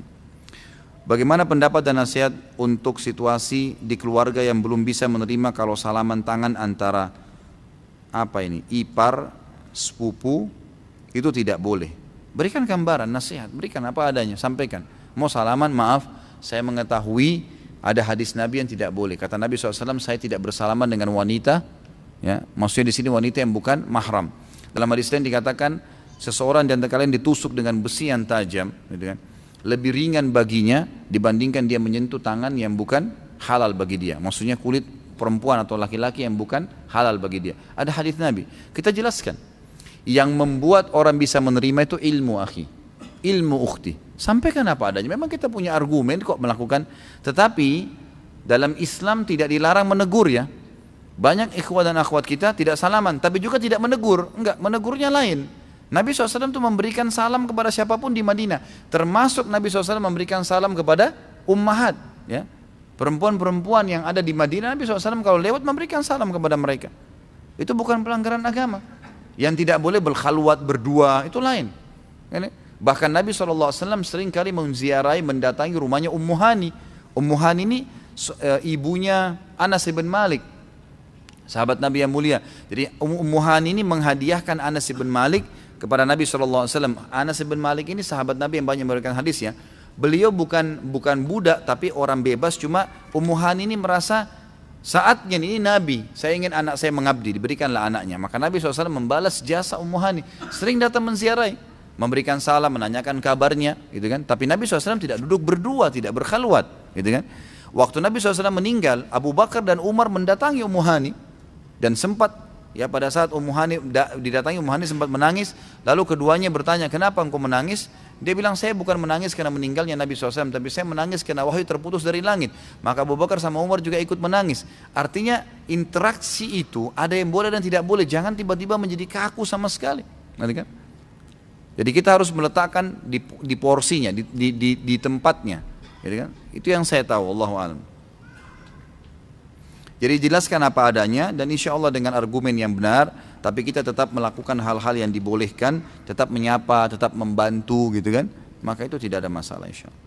Mohon nasihat Ustaz tentang keutamaan menuntut ilmu agar kami istiqomah dan tidak melalaikan menuntut ilmu karena terlalu sibuk mencari nafkah dan rezeki. Ilmu ini akhi, ilmu syar'i hukumnya wajib.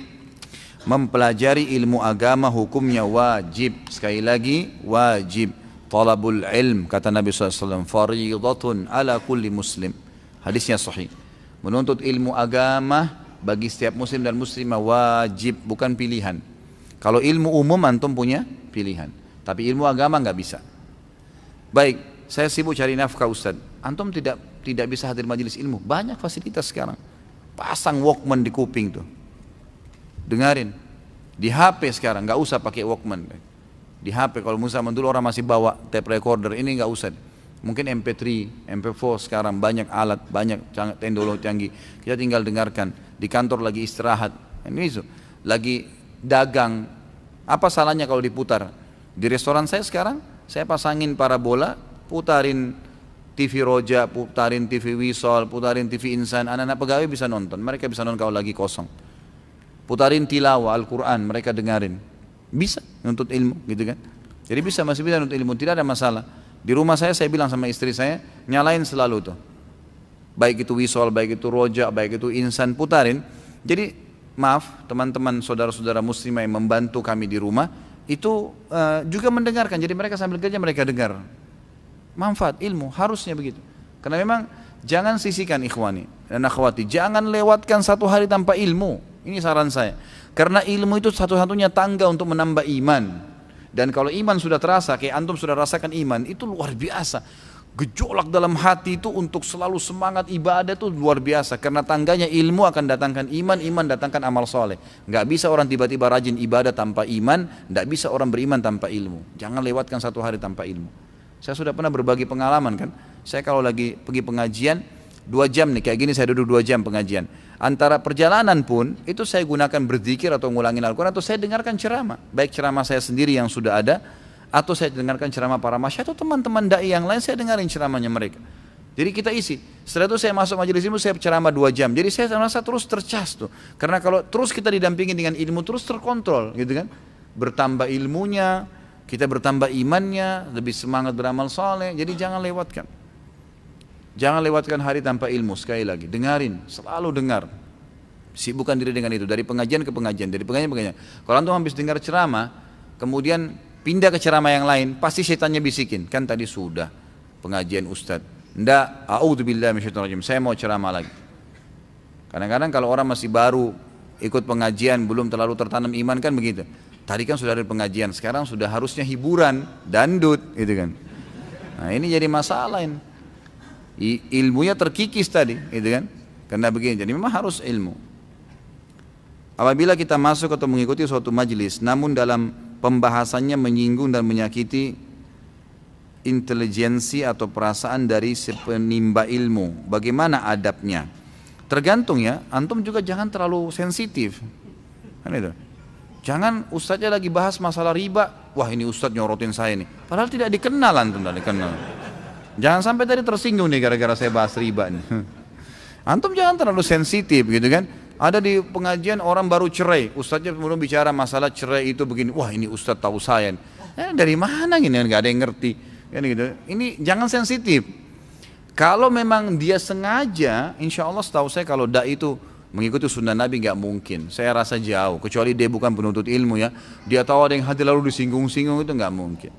Nabi SAW, kami ini tahu adabnya. Kalau sedang menegur seseorang, Nabi SAW ajarkan kepada kami, kiai kami, guru kami, Muhammad SAW mengajarkan bahwasanya beliau kalau mau menegur orang tidak menyebutkan nama, cuma mengatakan kenapa ya ada orang seperti ini. Tapi Nabi pernah menyinggung dalam majelis tuh, karena pernah ada pengumpul zakatnya Nabi SAW, ada namanya seorang sahabat, tapi Nabi, dan dia bilang kebetulan habis mengumpul zakat, dia datang ke Masjid Nabawi lalu dia bilang, nih zakat kalian yang sudah saya kumpulin, ini bagian saya nih. Artinya ini saya dapat nih dikasih orang. Lalu Nabi SAW naik langsung ke mimbar. Orang itu masih duduk di situ bersama dengan sahabat-sahabat yang lain. Setelah tahmid dan salawat beliau mengatakan, kenapa ya? Ada orang yang saya tugaskan mengumpulin zakat, dia mengatakan ini zakat kalian dan ini punya saya. Kalau memang betul dia punya bagian, semestinya dia tidak usah bertugas mengumpulin zakat. Duduk di rumahnya zakatnya akan datang kok.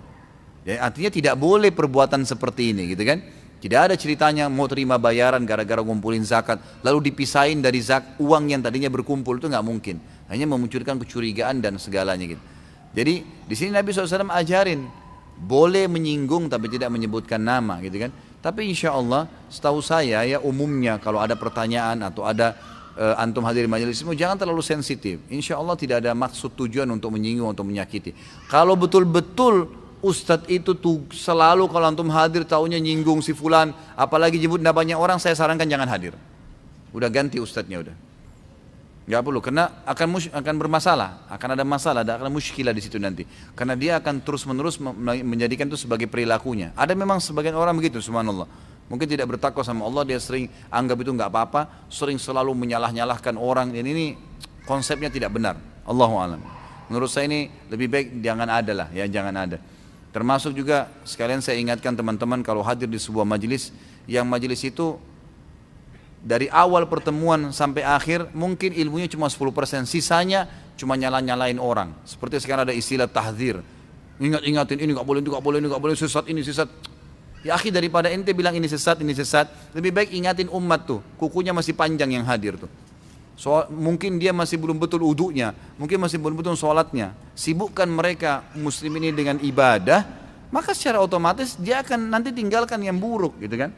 Itu lebih baik. Allahu a'lam. Adab ketika tempat duduk kita diambil oleh orang lain dalam suatu majelis.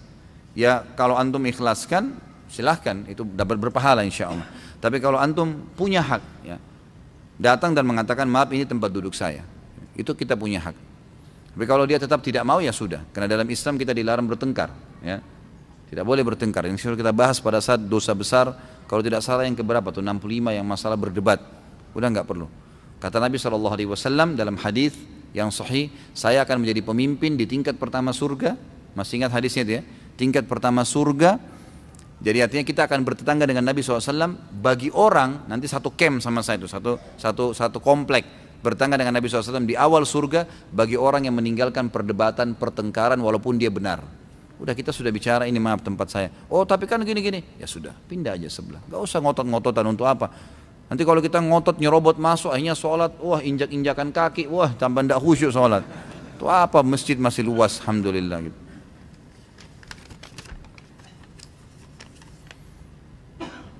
Ustaz, saya anak muda yang kadang tergelincir kemaksiatan seperti halnya fitnah wanita di akhir zaman ini. Saya meminta solusi dan saran dari Ustaz. Memang wanita itu fitnah, disebutkan dalam hadis. Fitnah bagi memang orang yang menyibukkan diri dengan kaum wanita, kata ulama. Jadi memang dia sering memang sengaja menjerumuskan dirinya di situ.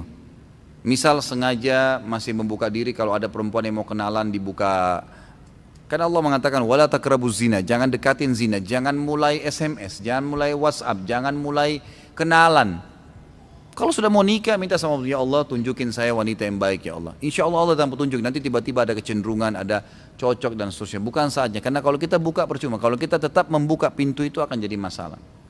Laki-laki juga sebenarnya fitnah bagi perempuan ya, bagi perempuan yang membuka dirinya pada fitnah itu. Sama bahasa saya gitu kan.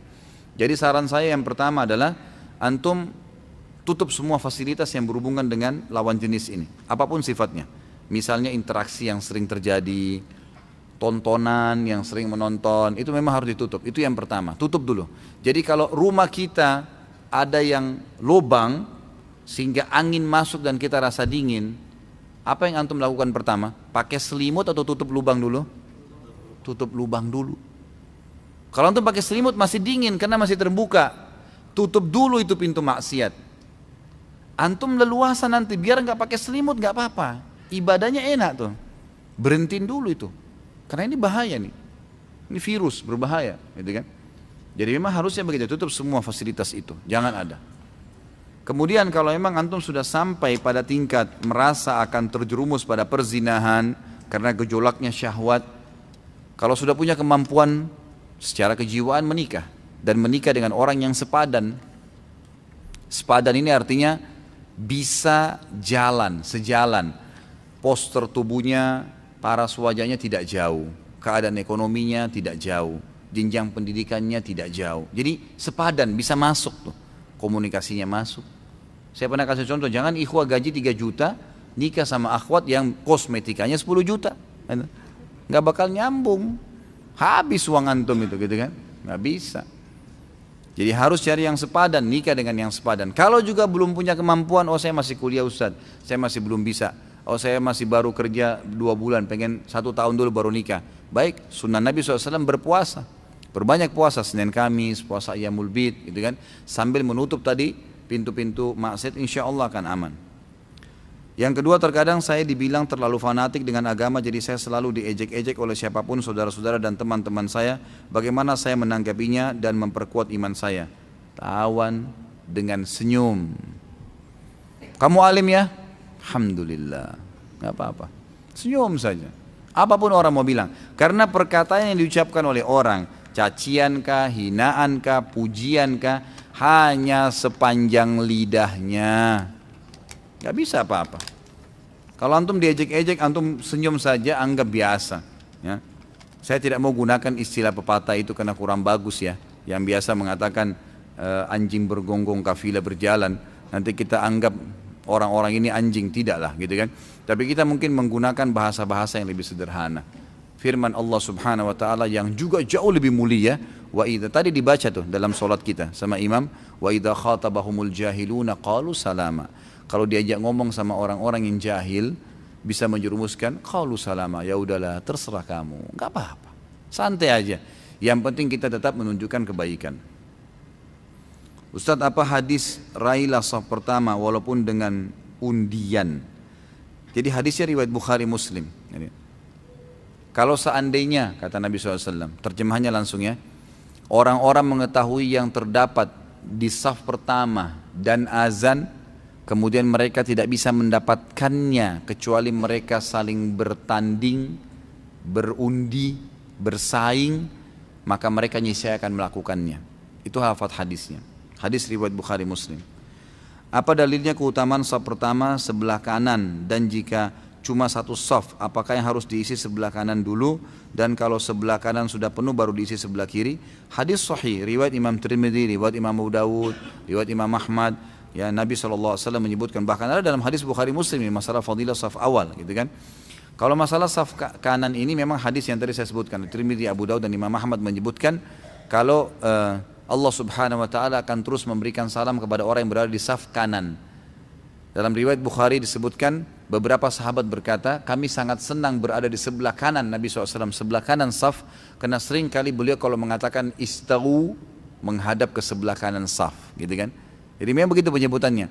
Dan Nabi SAW pada saat menyusun saf menyuruh berdiri di belakangnya, kemudian mengatur ke sebelah kanan. Itu perintah Nabi SAW memang. Memang saf kanan sampai penuh. Kalau sudah penuh ke kanan baru diisi ke kiri. Memang sunnah Nabi SAW seperti itu. Jam berapakah utamanya waktu sholat duha dan berapa rakaat? Setelah terbit matahari. Itu yang disunnahkan Nabi SAW. Kalau dalam riwayat dikatakan sampai saat unta merasa teriknya matahari. Ya, jadi intinya naik matahari sudah terbit ya. Itu berarti sudah bisa insya Allah. Kita tidak bisa tentukan jam nih. Karena kadang-kadang kalau musim hujan beda dengan musim panas gitu kan. Kadang-kadang mungkin kalau musim-musim tertentu tuh setengah 7, jam 7 sudah panas tuh, sudah terik, sudah bisa duha. Antum kerja jam 8, boleh duha sebelumnya. Kadang-kadang ada waktu, itu mungkin masih mendung, gelap. Mungkin jam setengah 7 masih gelap gitu kan. Ada kadang-kadang keadaan seperti itu. Yang dijadikan patokan adalah terbitnya matahari atau terangnya langit. Sampai beberapa saat sebelum menjelang duhur. Ustadz, adakah kajian sunnah di Australia, di daerah kota Canberra? Saya nggak tahu kalau Canberra ya, tapi kalau yang saya sudah datang di Melbourne, di Sydney, itu ada teman-teman di sana. Nanti mungkin insya Allah saya coba kasih nomor telepon salah satu ikhwah yang ada di Sydney sekarang.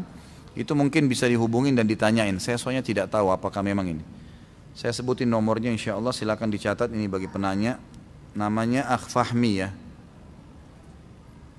Nanti tinggal dibilang kalau dari saya insya Allah.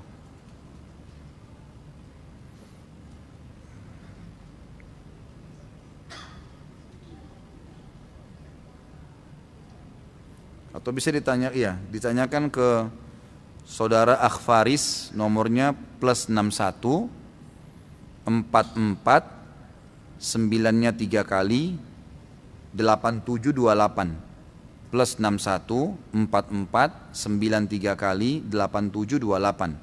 Kalau yang satu lagi Akh Fahmi ya.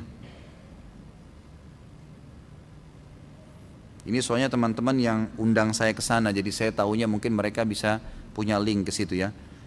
Kalau saudara Fahmi ini +61 42 037 5664 +61 42 037 5664. Sebab Canberra saya tidak tahu ini.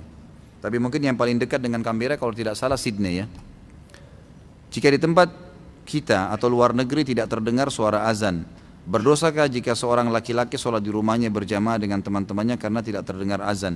Kalau yang saya tahu tidak terdengar azan di sini maksudnya memang karena tidak ada masjid atau terlalu jauh untuk dijangkau dan tidak terdengar, ini insya Allah tidak apa-apa.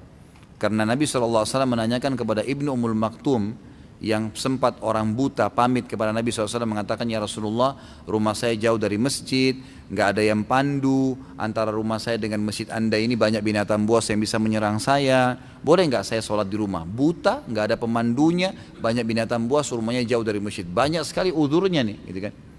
Maka kata Nabi SAW awalnya, silahkan sholat di rumahmu.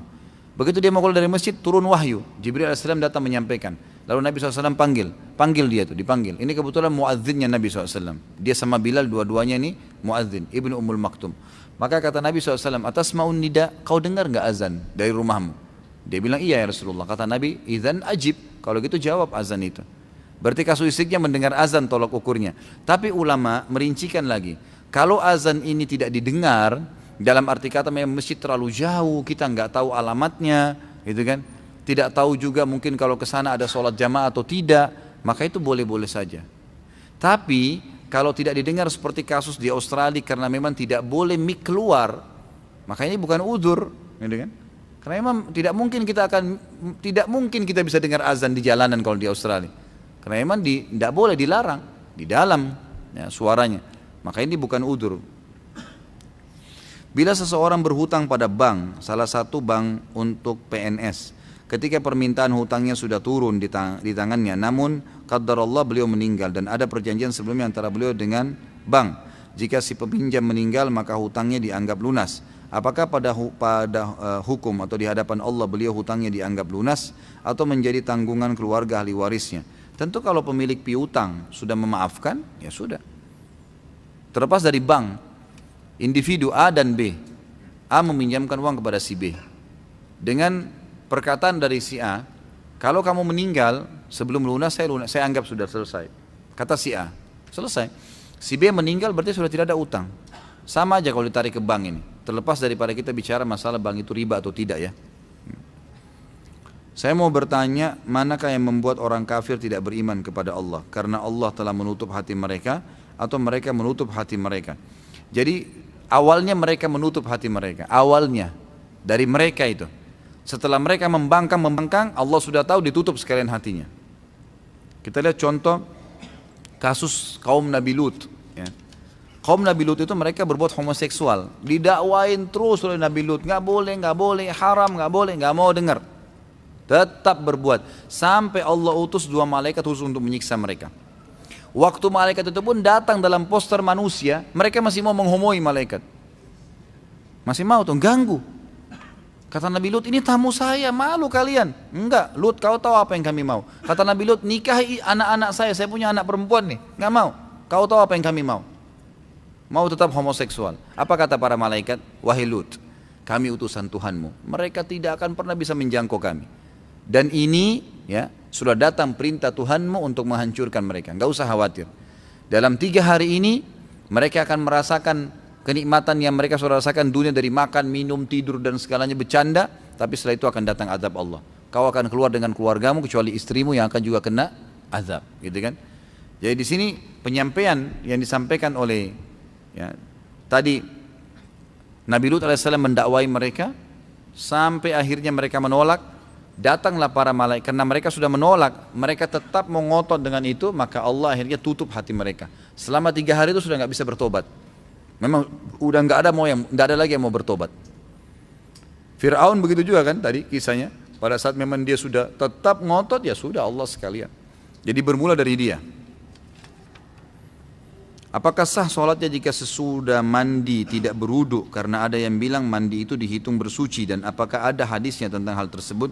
Ini ada ijtihad ya, upaya sebagian ulama dalam fikih mengatakan kalau seseorang itu mandi dan pada saat mandi dia memang menjama seluruh anggota wudunya dan dia niatkan sekalian wudu, maka sudah tidak perlu berwudu lagi. Ini pendapat. Tapi sebagian lagi, dan Allahu alam, saya bicara selalu pribadi di majelis saya pribadi lebih cenderung dengan wudu lagi. Saya pribadi, karena memang ini ijtihad, tidak mengikuti dalil, tidak ada dalil khusus masalah itu. Justru yang kita tidak pernah temukan dalil bahwasanya Nabi SAW menggabungkan antara mandi sama wudu. Artinya setelah mandi nggak wudu lagi. Seperti contoh misalnya kasus mandi junub. Mandi junub itu kan mandi ya, tapi ada wudunya tuh. Ada wudu dalam mandi itu, gitu kan? Dan ulama hadis sepakat mengatakan lebih afdal seseorang, walaupun tadi kan mandi junub cuci telapak tangan 3 kali, cuci wajah 3 kali, mencuci kemaluan 3 sampai bersih, wudu seperti wudu sholat, lalu kemudian mengambil air dengan jari-jari lalu menjama bagian sisi kanan kepala sampai terasa di kulit kepala, lalu menyiram sisi kanan tubuh, lalu kemudian menyiram seluruh tubuh, gitu kan? Sudah ada wudunya nih. Kata sebagian besar ulama hadis, setelah dia mandi junub pun tetap lebih afdal dia wudu lagi untuk sholat, karena itu tadi wudunya wudu mandi. Jadi yang kita temukan malah dalilnya ada wudu pada saat mandi itu. Maka pendapat yang mengatakan dianggap sudah tidak ada masalah, dia sudah wudu, ya itu pendapat. Tapi dalil khusus yang menyebutkan kalau sudah mandi tidak perlu wudu lagi ini tidak pernah ada gitu. Allahu a'lam, ini yang saya ketahui. Seorang akhwat memakai cadar, apakah sah sholatnya karena hidungnya tidak menyentuh bumi karena terhalang oleh cadarnya? Gak ada masalah, gak ada masalah insya Allah. Karena memang ini pendapat ya, ulama mengatakan hidung yang dilapis dengan kain, kalau orang itu sakit kah atau wanita itu bercadar karena takut fitnah kalau terlihat, maka itu dianggap memang hal yang tidak menghalangi antara hidung dia dengan, dianggap cadarnya itu seperti sejadahnya, gitu lah. Seperti sejadahnya, sebenarnya seperti itu ya. Maka itu dianggap tidak ada masalah, ini pendapat sebagian ulama. Dan lebih baik kalau seorang muslimah sholat cadarnya dibuka, itu lebih baik. Karena memang sunnah Nabi SAW pada saat sholat wanita membuka wajah dan telapak tangannya kan gitu. Itu yang ada dalam hadis. Apa benar Ustaz ada Nabi yang mempunyai istri sampai 99? Ada. Nabi Sulaiman alaihissalam ada. Bahkan dalam hadis Bukhari itu disebutkan bahwasanya Sulaiman alaihissalam berkata, malam ini saya akan mengelilingi 99 istri saya, gitu kan. Allahu a'lam yang dimaksud ini apakah istri semua atau ada selirnya, karena ini kan Nabi Sulaiman punya hukum tersendiri, bukan seperti hukum kita ya. Kemudian dia bilang, saya akan menggauli semuanya dalam satu malam dan semuanya akan melahirkan seorang mujahid. Tapi Sulaiman alaihissalam waktu itu tidak menyebutkan insya Allah, kata Nabi SAW. Maka akhirnya tidak melahirkan kecuali satu orang saja. Tidak hamil kecuali satu orang saja. Kalau Sulaiman alaihissalam mengucapkan insya Allah, maka Allah akan kabulkan. Maka Allah akan kabulkan. Jadi ada itu memang. Itu hadis Bukhari. Bagaimana hukumnya zikir memakai tasbih? Tasbih ini hadisnya sebenarnya yang membolehkan itu kembali kepada riwayat Tirmidzi yang khilaf ulama tentang kesahihannya. Umumnya ulama ada yang mendhaifkan riwayat ini. Tentang waktu Nabi SAW menuju ke masjid, kemudian menemui Ummu Salamah yang sedang berzikir sambil menghitung batu, gitu kan. Setelah itu Nabi SAW pulang dari masjid menemui Ummu Salamah masih memakai batu, subhanallah, alhamdulillah, sambil hitung dengan batu. Kata Nabi SAW, wahai Ummu Salamah, apakah kau kerjakan ini dari tadi? Dari sebelum saya pergi kamu zikir dengan cara ini? Dia bilang iya. Kata Nabi SAW, saya sudah membaca zikir yang mengalahkan jumlah pahala zikirmu dengan cara saya membaca, misal habis subhanallah baca ada khalqihi wa ridha nafsihi wa zinata arsy wa midada kalimati, sejumlah makhluknya Allah. Jadi bilang subhanallah ada khalqi, sejumlah makhluknya, wa ridha nafsi, sampai dia ridho dengan dirinya sendiri Allah SWT, wa zinata arsy, sebanyak jumlah perhiasan singgasananya, wa midada kalimati, juga sebanyak jumlah kalimat-kalimatnya. Maka itu mengalahkan. Ulama yang mendhaifkan hadis ini mengatakan ini hadis yang menyebutkan tentang adanya hitungan dengan benda, bukan dengan tangan, gitu kan. Maka mereka mendhaifkan ini, mereka melemahkan, dan dengan melemahkan hadis ini, kalau hadis lemah itu tidak terlalu lemah, bukan karena ada pendusta dan tidak bertolak belakang dengan hadis sahih, hukumnya boleh dipakai dalam fadail amal, dalam amal-amal sunnah ya. Tapi ternyata pendapat pertama mengatakan ada hadis Nabi yang diriwayatkan Imam Bukhari berbunyi, tangan jari yang dipakai bertasbih itu akan menjadi saksi hari kiamat, menjadi saksi pada hari kiamat. Maka pendapat pertama mengatakan, maka kalau dipertemukan antara hadis ini yang sahih, tasbih berhitung dengan jari menjadi saksi hari kiamat, dan ini Ummu Salamah menggunakan batu sementara hadisnya lemah, maka didahulukan yang ini, otomatis kan gitu. Maka mereka mengatakan ini lemah tertolak dengan hadis sahih, maka itu adalah perbuatan yang bid'ah, gitu kan? Tidak dibolehkan. Pendapat kedua mengatakan tidak bentrok antara hadis pertama dengan hadis kedua, tidak bentrok. Karena hadis pertama hanya menjelaskan perilaku Ummu Salamah yang menggunakan batu. Hadis kedua menyebutkan tentang lebih baiknya kalau menggunakan jari. Kalau dilihat ini tidak ada bentrok menurut pendapat ulama yang kedua. Maka lebih afdal menggunakan jari, tapi tidak disalahkan kalau menggunakan tasbih, seperti itu. Nah ini saya sudah berikan kepada anda tentang masalah khilaf ulama. Itu dilihat kondisional. Saya bahasakan afdalnya menggunakan jari, Ini terus kita biasakan, gitu kan. Tapi kita tidak boleh 100% menyalahkan orang yang menggunakan tasbih itu, karena masih ada pendapat ulama tadi yang saya sebutkan. Kalau memang bid'ah, kenapa di Mekah dan di Madinah banyak sekali dijual tasbih? Terus tujuan mereka jual tasbih untuk digunakan sebagai alat apa? Bukankah tolong menolong dalam keburukan dilarang? Tenang akhi, jangan vonis. Ini luar biasa, ini bertubi-tubi. Tenang saja, ya. Sudah saya jelaskan.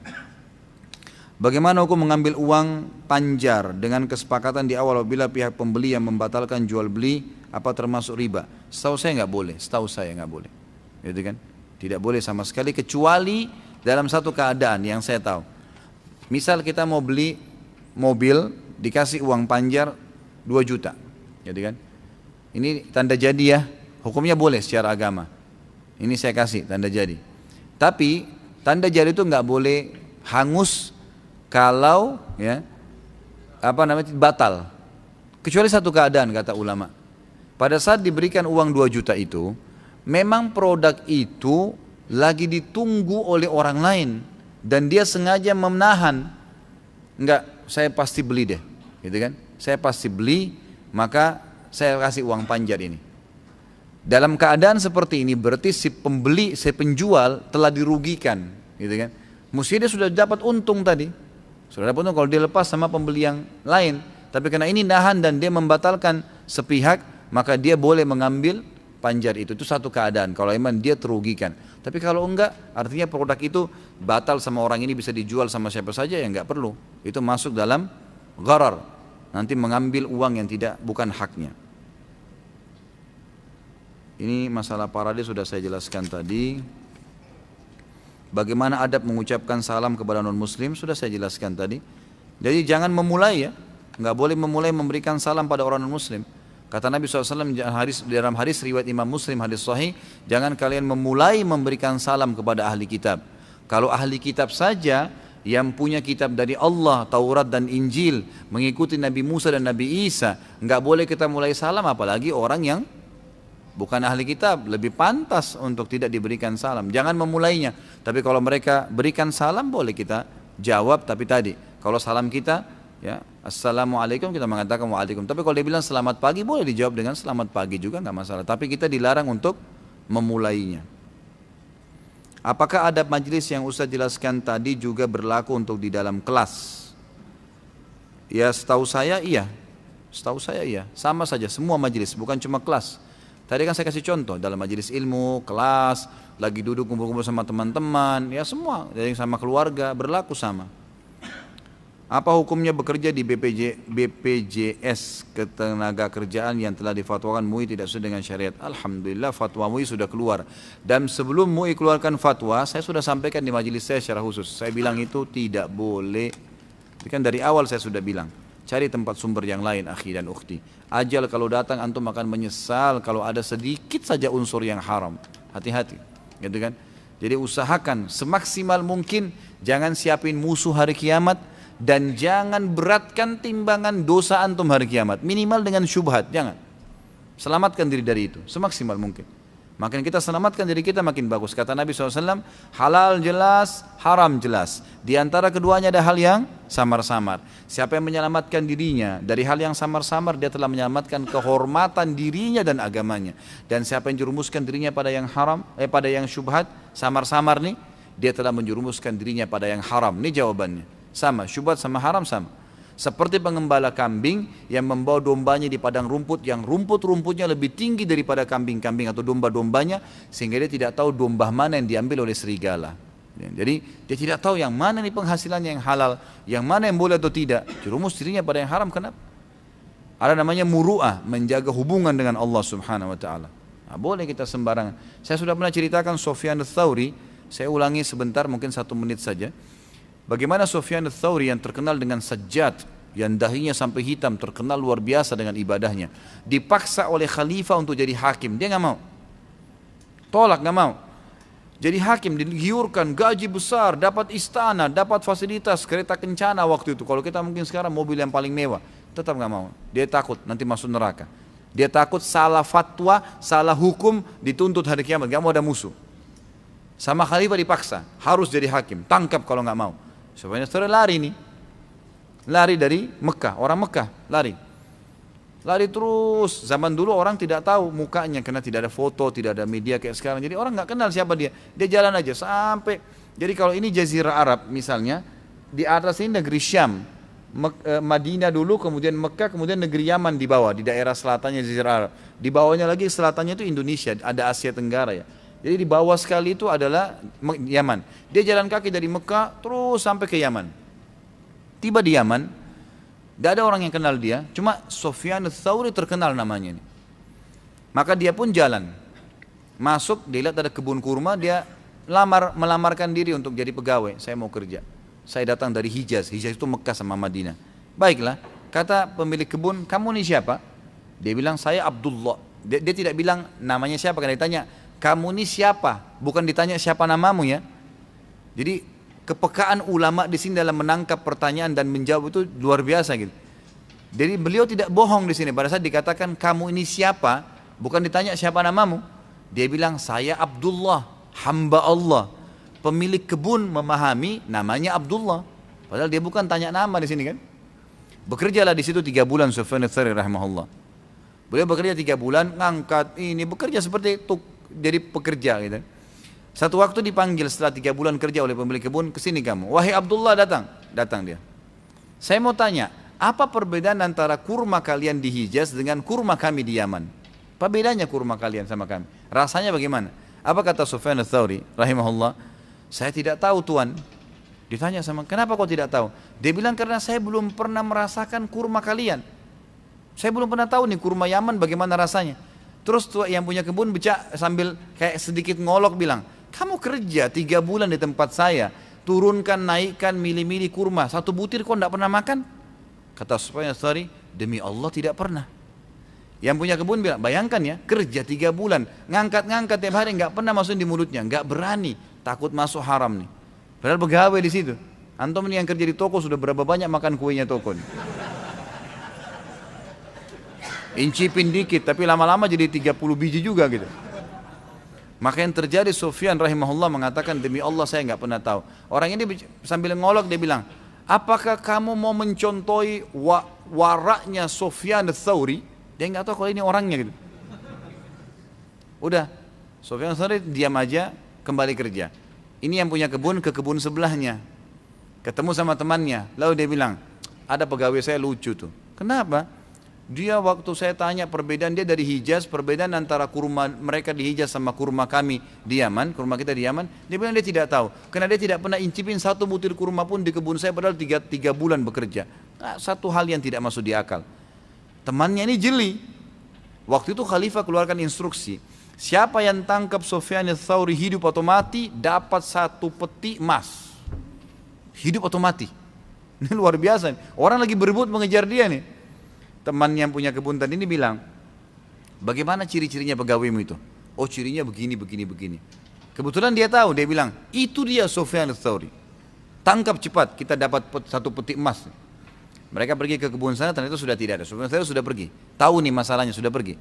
Mereka pun akhirnya kembali ke Mekah. Waktu kembali ke Mekah, Sufyan ats-Tsauri punya julukan ulamanya, alimnya para ulama. Jadi ulama-ulama itu belajar dari beliau karena ilmunya luar biasa. Begitu masuk, ulama-ulama Mekah semua nyambut, mengatakan selamat datang, tapi mereka semua khawatir. Wahai Sufyan, ini bahaya nih, khalifah akan tangkap kamu. Kamu hidup atau mati ini dikejar. Dia bilang, saya sekarang bertawakal kepada Allah. Apa yang terjadi sudah nggak ada masalah. Temannya menceritakan, mengatakan Sufyan ats-Tsauri ini terkenal dengan sajjad, suka sujud, dahinya hitam. Dia kalau sujud nggak diangkat sampai hajatnya selesai. Sampai dikatakan di sini dalam kisah ini, temannya bilang, saya pernah tawaf 1 kali, 2 kali, sampai 7 kali tawaf. Sufyan ats-Tsauri waktu tawaf pertama saya dia sujud, tidak angkat kepalanya. Sampai 7 kali saya tawaf masih di sujud pertama, nggak diangkat, berdoa sama Allah SWT. Luar biasa orangnya, ibadahnya gitu. Waktu khalifah dengar, dia datang, Sufyan ats-Tsauri sudah ada di Mekah, maka khalifah dengan emosi mengatakan, saya mau tangkap sendiri dengan tangan saya tuh. Sufyan ats-Tsauri waktu mendengar berita tersebut, datang ke dekat Ka'bah, lalu dia memegang talihnya Ka'bah waktu itu, dikatakan dalam kisah, lalu berkata, ya Allah, aku bersumpah atas namamu, jangan buat khalifah ini masuk ke Mekah. Subhanallah, begitu mau tiba di perbatasan Mekah, meninggal khalifah. Ajalnya datang, Allah alam, tapi mungkin doanya mustajab. Tapi saksi bahasan kita di sini apa? Bagaimana Sufyan ats-Tsauri menjaga hubungannya dengan Allah Subhanahu wa taala. Jangan siapkan musuh hari kiamat, ikhwani. Dan jangan memberatkan timbangan dosa antum, berat untuk dihilangkan lagi itu susah. Maka selalu isi dengan amal-amal soleh. Pertanyaan terakhir, apakah ada dalilnya orang yang izin keluar dari majlis dengan angkat tangan? Allahu alam, saya tidak pernah temukan. Tapi insya Allah termasuk adab dan tata krama lah ya, mengangkat tangan. Saya tidak pernah tahu ada dalilnya. Adakah sunnah atau adab Islam bagi orang yang makan ketika mengunyahnya bersuara atau mengeluarkan suara? Saya juga tidak pernah temukan ini ya, apakah itu dilarang atau tidak. Dan kalau dalam bab-bab adab makan, memang tidak pernah disebutkan kalau Nabi SAW makan itu mengeluarkan suara. Itu tidak pernah. Ya, ini yang lebih baik untuk tidak mengeluarkan suara, kecuali memang darurat sekali, mungkin kayak kerupuk memang akan mengeluarkan suara. Tapi kalau makan makanan yang lain, maka sebaiknya tidak mengeluarkan suara. Adakah adab ketika selesai dikumandangkan iqamah ada orang yang nyerobot dan menyelip di saf pertama atau saf depan? Itu boleh, asal memang masih ada celah kosong. Bahkan dianjurkan itu. Kata Nabi SAW, langkah yang terbaik di muka bumi yang paling afdal adalah langkah yang mengisi saf yang kosong. Berarti itu disuruh, memang dianjurkan. Bagi orang yang sedang ada di saf, ikhwah dan akhwat yang ada di saf, kita lihat ada celah dan ada orang yang masuk, kata Nabi SAW, bagi dia yang sudah ada di saf, ringankanlah pundak-pundak kalian untuk saudara kalian agar bisa masuk. Memang kita berikan. Tetapi ini juga harus diperhatikan ya, jangan sampai terlalu kecil sehingga sulit nanti untuk sujud, nanti mengganggu juga kehusyuan sholat. Jadi ini boleh, dalam agama dibolehkan. Apa hukumnya memakai peci ketika sholat? Sunnah Nabi SAW. Nabi SAW menutup kepala. Masuk ini agar menyisir rambutnya dengan rapi, baru dia masuk sholat. Artinya boleh tidak pakai topi juga. Tapi Nabi SAW seringkali menutup bagian kepalanya. Karena Imam Syafi'i rahimahullah sangat pekah.